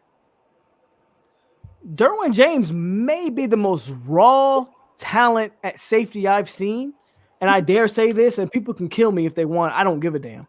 Since Sean Taylor, Derwin James hasn't been healthy in his NFL tenure, He missed this year and he missed last year, if I'm not mistaken. Derwin James has some raw talent that reminds me of Sean Taylor. It really does. And Sean Taylor is the best damn safety I've ever seen in history. Agreed. But is Lamar Jackson not the rawest dead leg juke runner you ever seen in your life? Well, not other than number 9, but Lamar's. But you can admit that that's what I'm saying. I'm saying if Derwin James had been healthy for that game, if Derwin James plays in that Louisville game, I think, again, I'm not saying Louisville doesn't win. I'm not saying that. Lamar because Dalvin Cook masked a lot of FSU's issues. Dalvin Cook was a monster. Lamar had it that day. But Derwin would have been able to contain Lamar, I believe, a little bit. I love Derwin James, but I believe Derwin would have been able to contain Lamar James. Lamar that day, he's a Florida boy. That day, nothing. Most of the best players are Florida boys. Let's be real. No, that's my point. Listen, let's be real. Lamar is Palm Beach. I joined your. Derwin James is Polk County. Listen, I joined your chat because I thought that was the truth from the beginning. I explained to people that the best high schools in Kentucky would take a 2-star, 3-star South Florida boy, and he would be a 5-star. The best high schools in Kentucky would get ran out the building by a Florida middle of the road Florida team. I got no problem with that. No problem at all. It's not a knock on Kentucky, but it's just the nature of the beast. I mean, everybody's known since the 80s that Florida has the elite talent. I got no again, there's three states that are always considered the best talents. That's Florida, Texas, and California. I think Texas and California only have that because of the size of their states.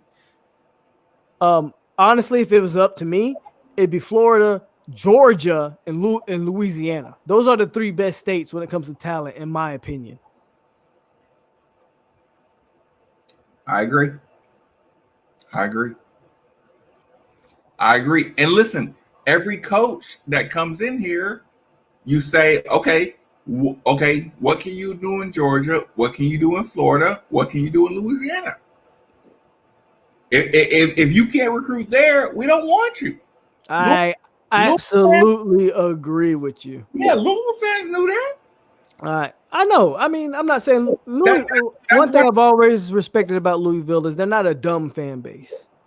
Not at all. They're not a dumb fan base. And same thing with Clemson. I'll be honest with you. Clemson is not a dumb fan base. Matter of fact, Clemson fans are probably the most respectful fans I've ever met.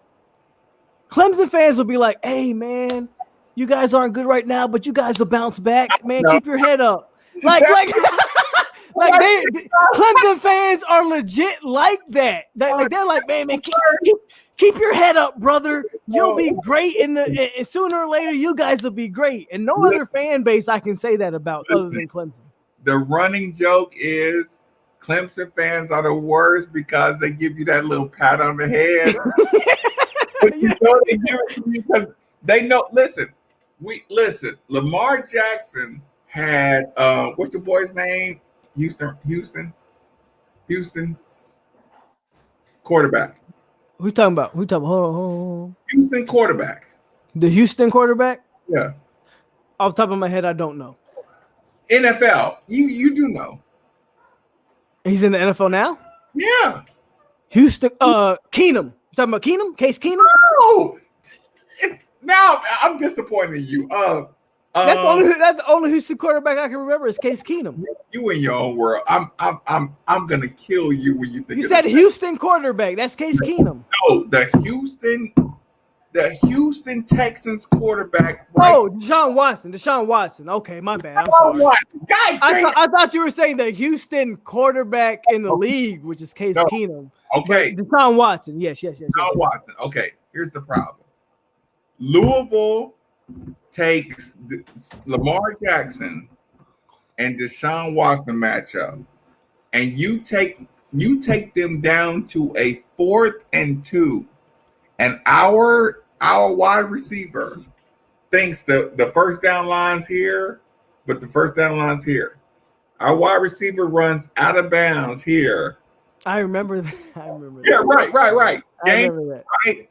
Y'all And should have won that game, actually. I know, I fucking know. But I remember that. Yeah. we mad at dude, we mad at everybody, right? And then you listen, what you just said is the real deal. Clemson fans come up to you like, oh, y'all just need a little more experience. Bro, no, not. Clemson has the best I'm not even gonna lie to you. I know. Miami fans are terrible because they're delusional. FSU fans are getting on the verge of being Miami fans. I'm not even gonna lie to you. We are. I might be one of the realists, but FSU fans, we are.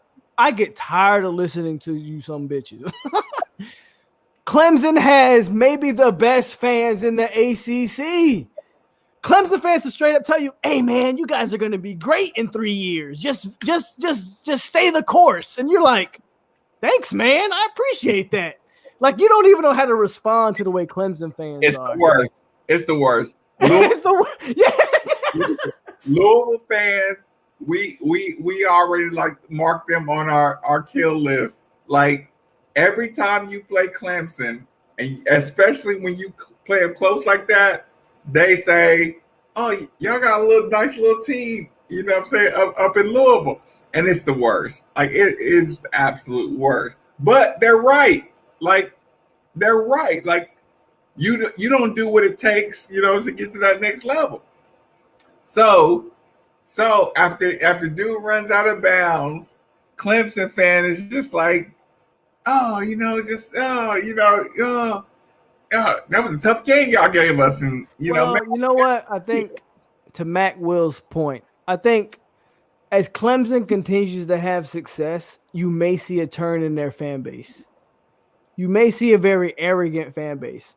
I think one of the reasons Clemson fans are very humble, at least the Clemson fans that I've encountered are very humble, is because since the 80s, they've been garbage. This is the facts. Since the 80s, they've been trash. Listen, that phrase, Clemsoning. Yeah, that was a real phrase. The people forget. People want to crown Dabo as the best coach of all time. Hell no. There's a reason why Clemsoning was a thing. Because Dabo is a joke of a coach.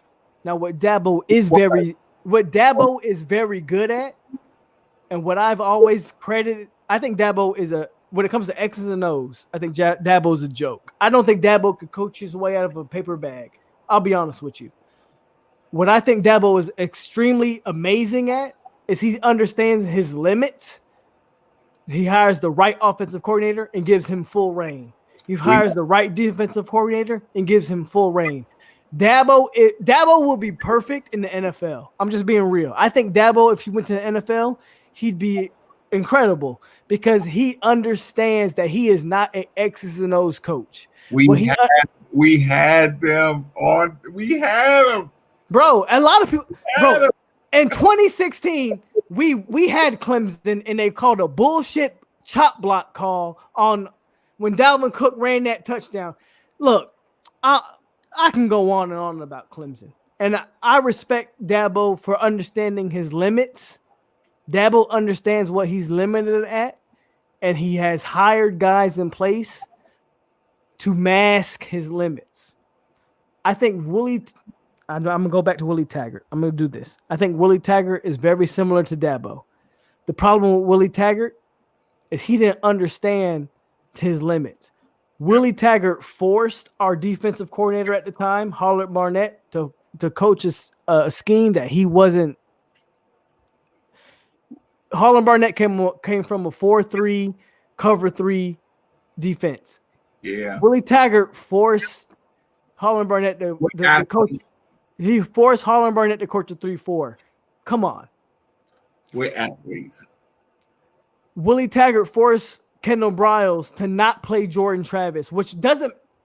If that's the one thing I can indict on Willie Taggart, it's why did he not play Jordan Travis? When if you look at USF,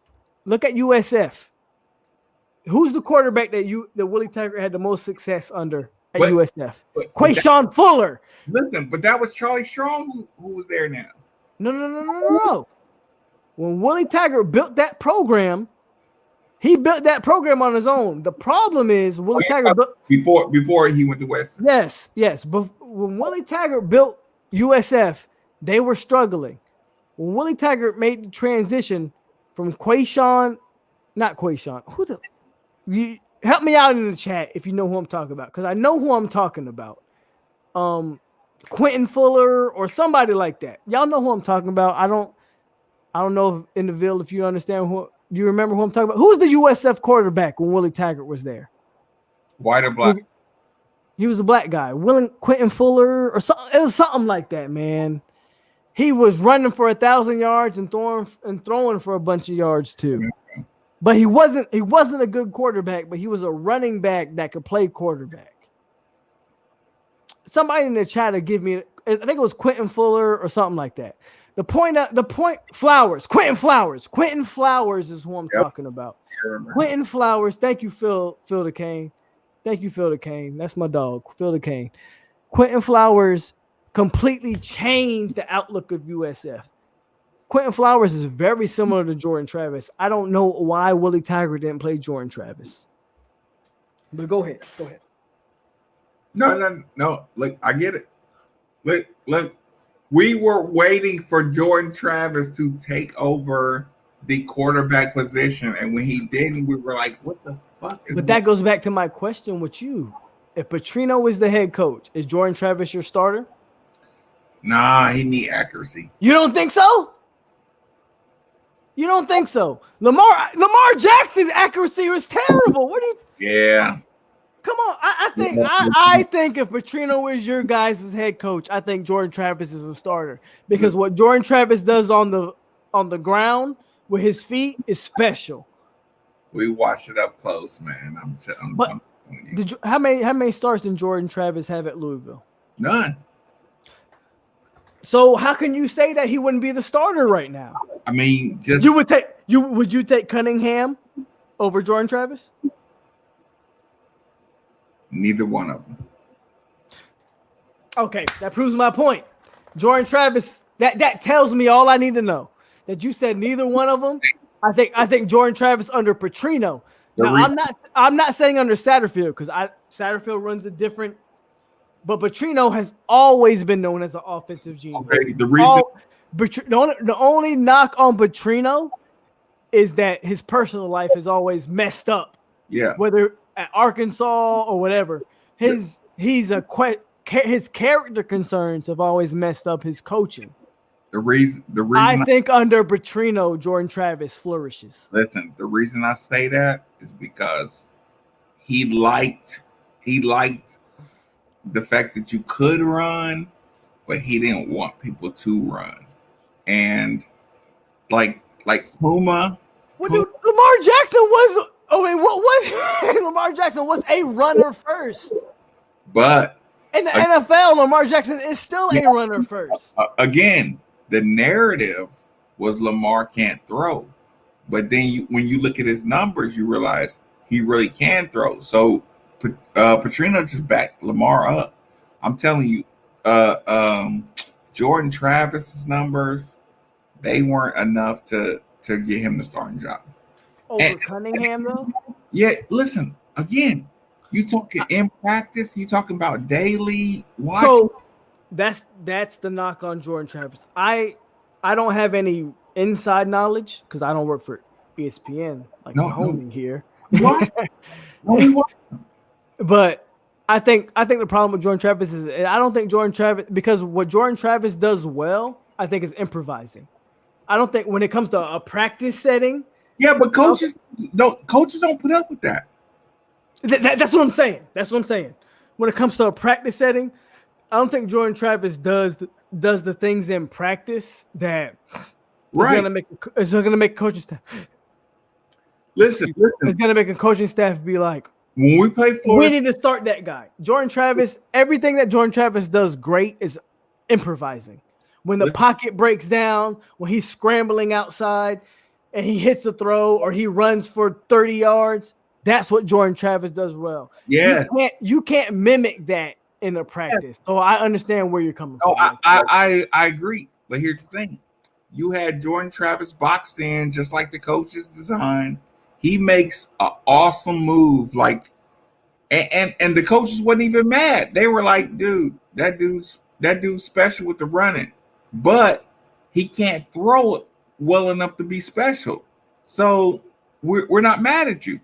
So okay, so when Jordan Travis, did the dead leg and got in the end zone, the coaches here were like, okay, he just got you. You know what I'm saying? So in the big picture, you're like, okay, he's not going to be able to do that for 4 quarters. He got us in the first, round, all that stuff. But no coaches respected Jordan Travis's throw. Enough to say he's our starting quarterback. Hell, his own coaching staff didn't expect Jordan Travis' throwing ability. If you remember, and I don't know if you watched this game, but to all the Florida State fans that's still in the chat, by the way, hit that like button if you haven't. In Jacksonville State, when Jordan Travis eventually got his nod, they started Tate Rollmaker before they started Jordan Travis. Yeah, I didn't see that. They did. Jordan Travis was a 4th option before they ever won it. And that's one of the knocks I've always had on Norvell. Like, I understand. It's like a knock. It's like a knock, but at the same time, I understand Norvell and I understand Kenny Dillingham's mindset. When you're in a practice setting, and when you're doing scripted plays in a practice, and when the defense isn't blitzing in practice, because we all know, I know you know, because you cover football like real time, like on some real stuff. Yeah, every day. Yeah. In a practice setting, you don't blitz.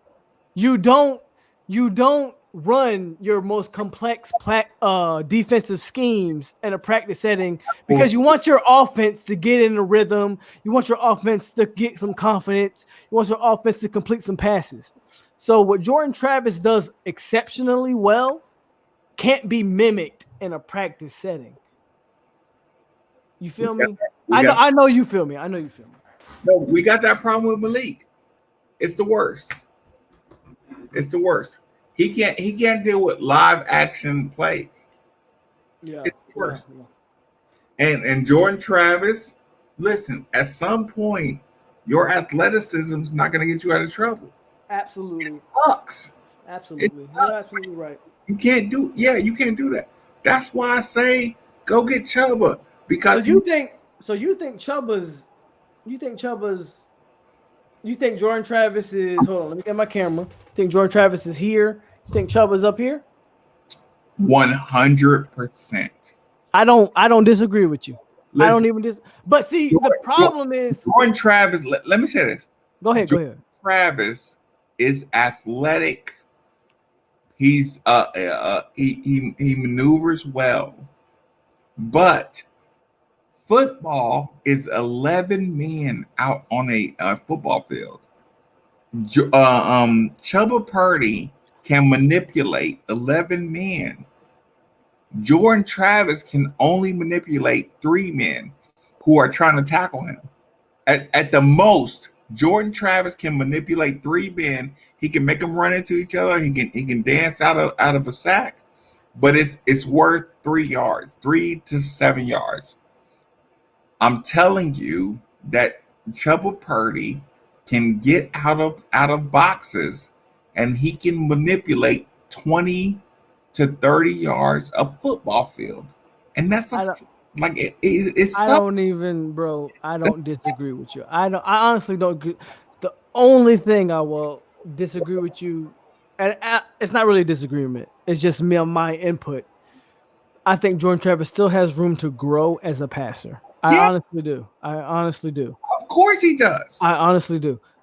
But I completely agree with you 100% or 95%. Because of that Jordan Travis take, 95%. Let's say 95%. Listen, Chuba Purdy has that. That's why we still play Malik.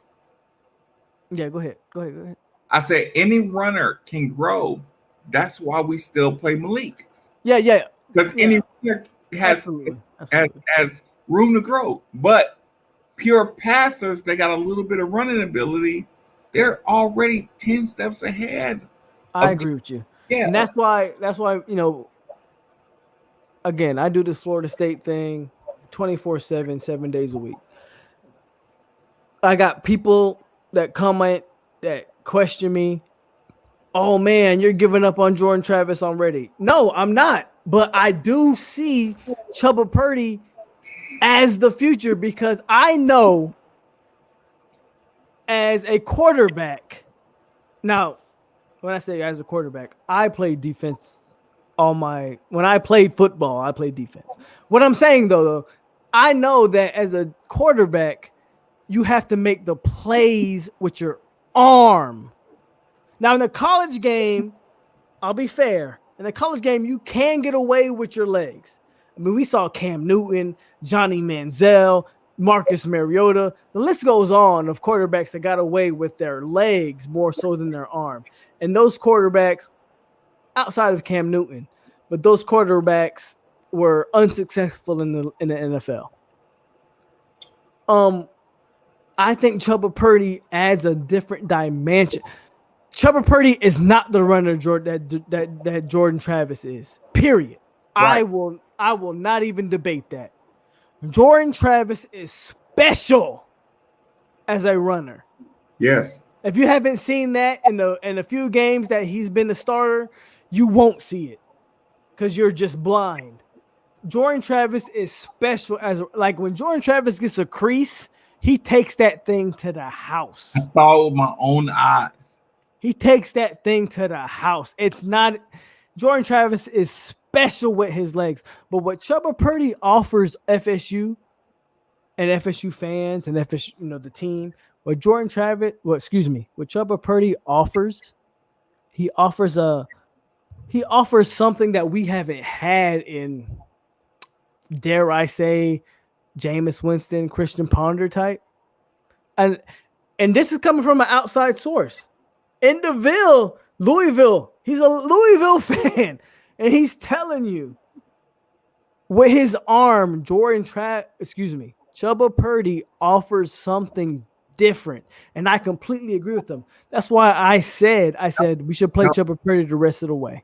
Listen, it's not that I'm giving up on Jordan Travis. I think Jordan Travis can definitely improve, but Chubba Purdy is a pass first, run later player. Listen, what Chubba Purdy can offer you, he can take the top off of any defense. Take it one step further. I got a young fella. I had a baby early, right? My young fella has all Tennessee quarterback records, right? Tennessee.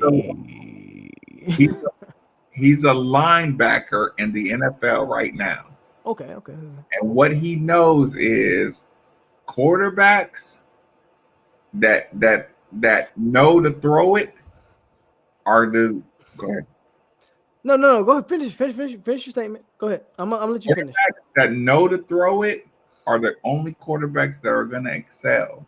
Now, Now in the NFL, that is damn sure 100% facts. College football is a little different. I think you can admit that. Look, Johnny Manziel won a Heisman, not being a great passer. Listen, when Johnny Manziel, let's talk about Johnny Manziel for a second, because I want to talk about that. Because Johnny Manziel was not a great thrower. I don't care what anybody tells you.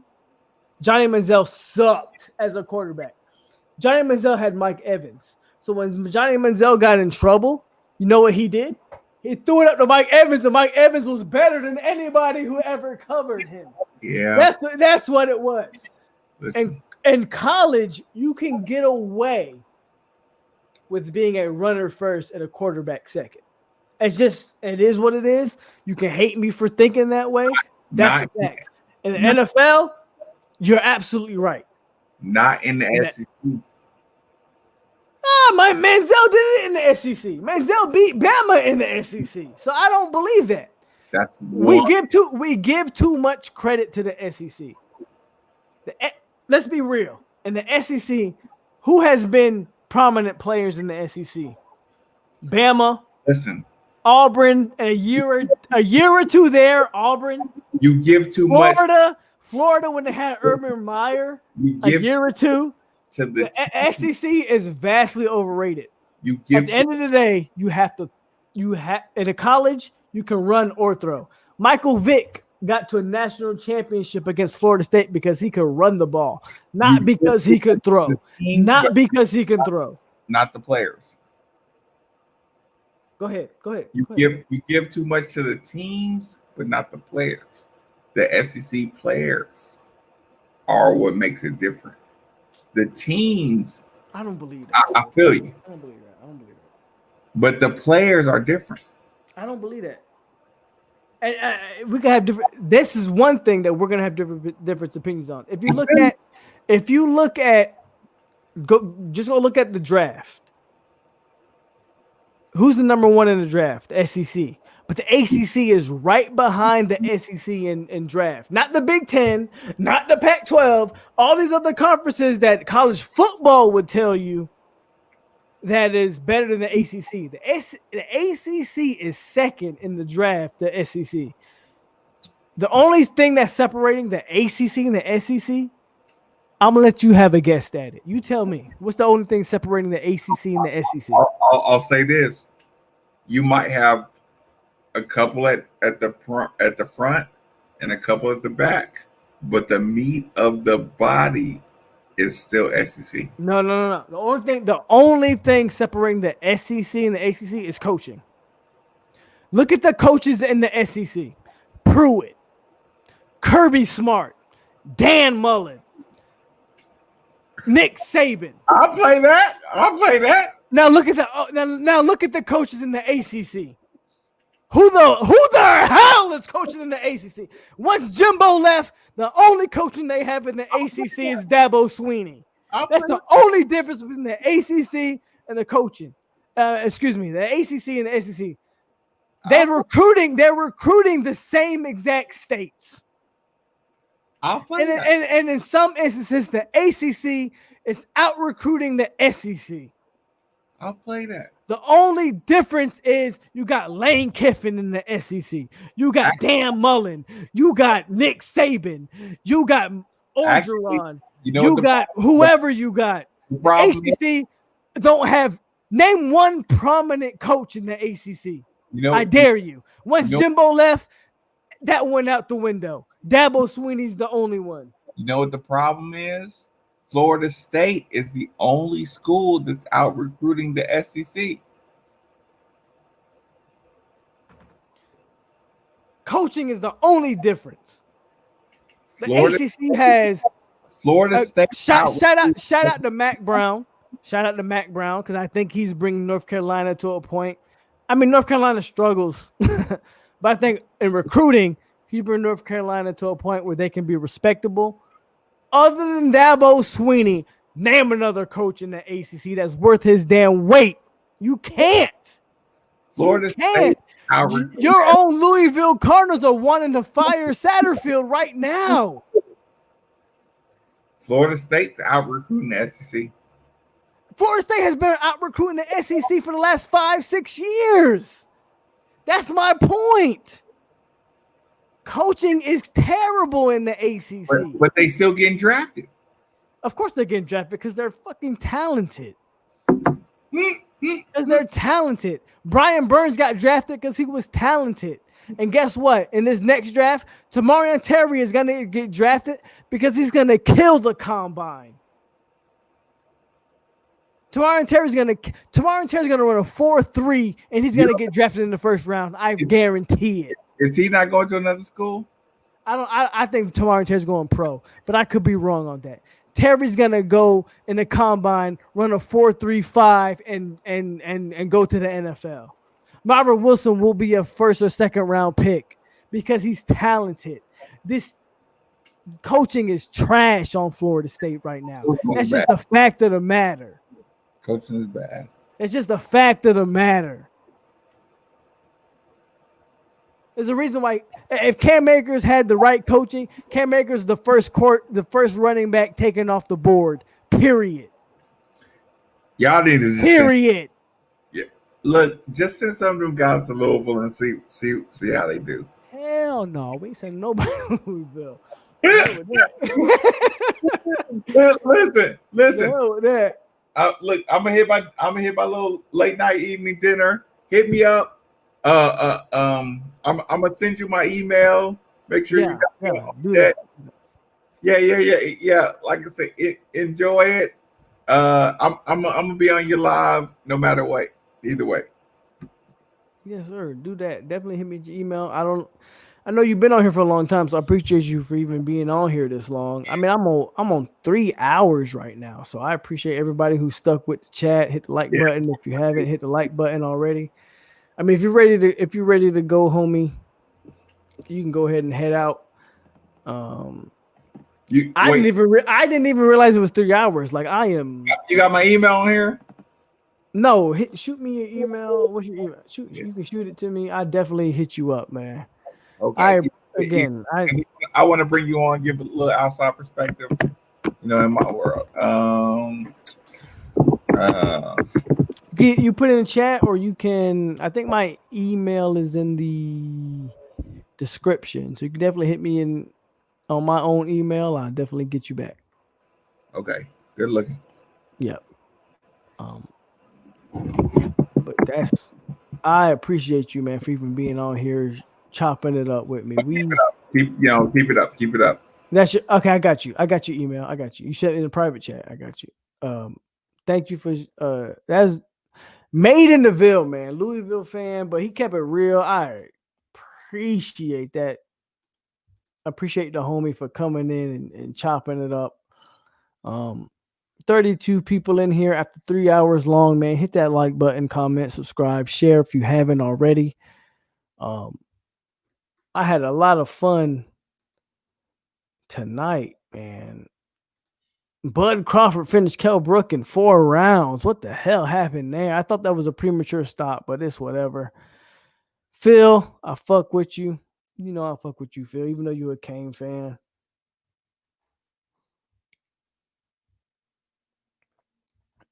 Uh, 32 people still in here, man. So if you want to hit the live stream, let me know. I posted a link. I'm not even ready to get off. We could just talk college football. We could talk whatever. If you want to hit the chat and let me know what's up. If not, I will cut this short after 3 hours and call it a wrap. Tyler, what man? Tyler, where you been at? Where you been at, Tyler? We've been waiting for you. Tyler, one of my first subscribers. I'm mad that I'm just not hearing from Tyler right now. Phil, shut up. I think our recruiting is what it is. We're 21, I believe. I don't think it's going to get any worse. I don't think it's going to get any better. We'll probably finish around the same degree, 25 through 20 on the recruiting trail. So we'll see what's up. Tyler, what's going on? Man, I missed you, Tyler. What's up with you?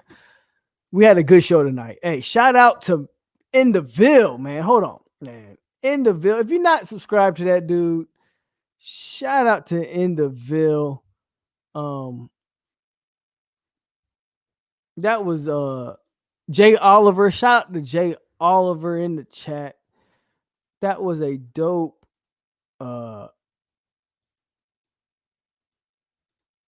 we had a dope little talk today, man. That was dope. We got a Louisville fans a perspective. We got Jay Oliver, Florida State fan. Again, I'm on 3 hours. I'm surprised I've been on this long.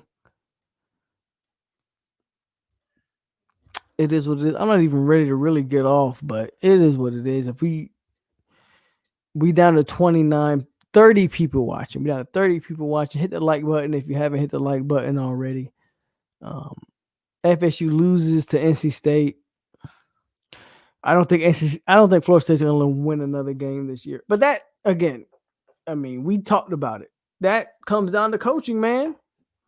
We had a Louisville guy on here, and he straight up said Louisville would beg to have the talent that Florida State has. How y'all going to defend that? Anybody who wants to blame the players, how are you going to defend that? A Louisville fan came on here, and he straight up said Louisville would beg to have the talent that Florida State has. How y'all going to defend that? Anybody who wants to blame the players, how are you going to defend that? A Louisville fan came on here And he said they would beg, they would give their soul to have the talent that Florida State has. Adam Fuller has to go. Adam Fuller has to go, man. Fuller has to go. Taggart, Knight, been better. Yeah. You're not wrong, man. You're not wrong. Destroy with the ugly ass Gator logo. But you're not wrong. Or, yeah, wrong. You're not wrong. We might have been better off keeping Taggart at this point. I do know a little something, but yeah, he was speaking facts. Hey, hold on. Let me get to that because I haven't even checked my phone this whole time. Let me check my phone, check the Cash App. Shout out everybody that's donated. Where the fuck is my phone? I've been drinking too much, so I don't even know where my phone is. Oh, there it is. Phone is right in front of my face. So we're gonna check the Cash App. I'm gonna shout out everybody in the chat in the Cash App. Joseph Oliver with the $20 donation. Shout out to Jay Oliver. I'm gonna make Jay Oliver a moderator just for that. Shout out, and then Phil with the $4 donation. Check you out, coming from a Miami fan. Thank you, sir. Those are the two donations I got tonight. I appreciate you, bro. I really do. Shout out to Jay Oliver, and shout out to Phil DeCane in the building. 3 hours strong. If you don't know, now you know. Kell Brook lost in 4 rounds to Terrence Crawford. I thought the stoppage was premature, but I get it. And FSU loses to NC State, of course, because FSU's motherfucking trash. FSU is trash, bro.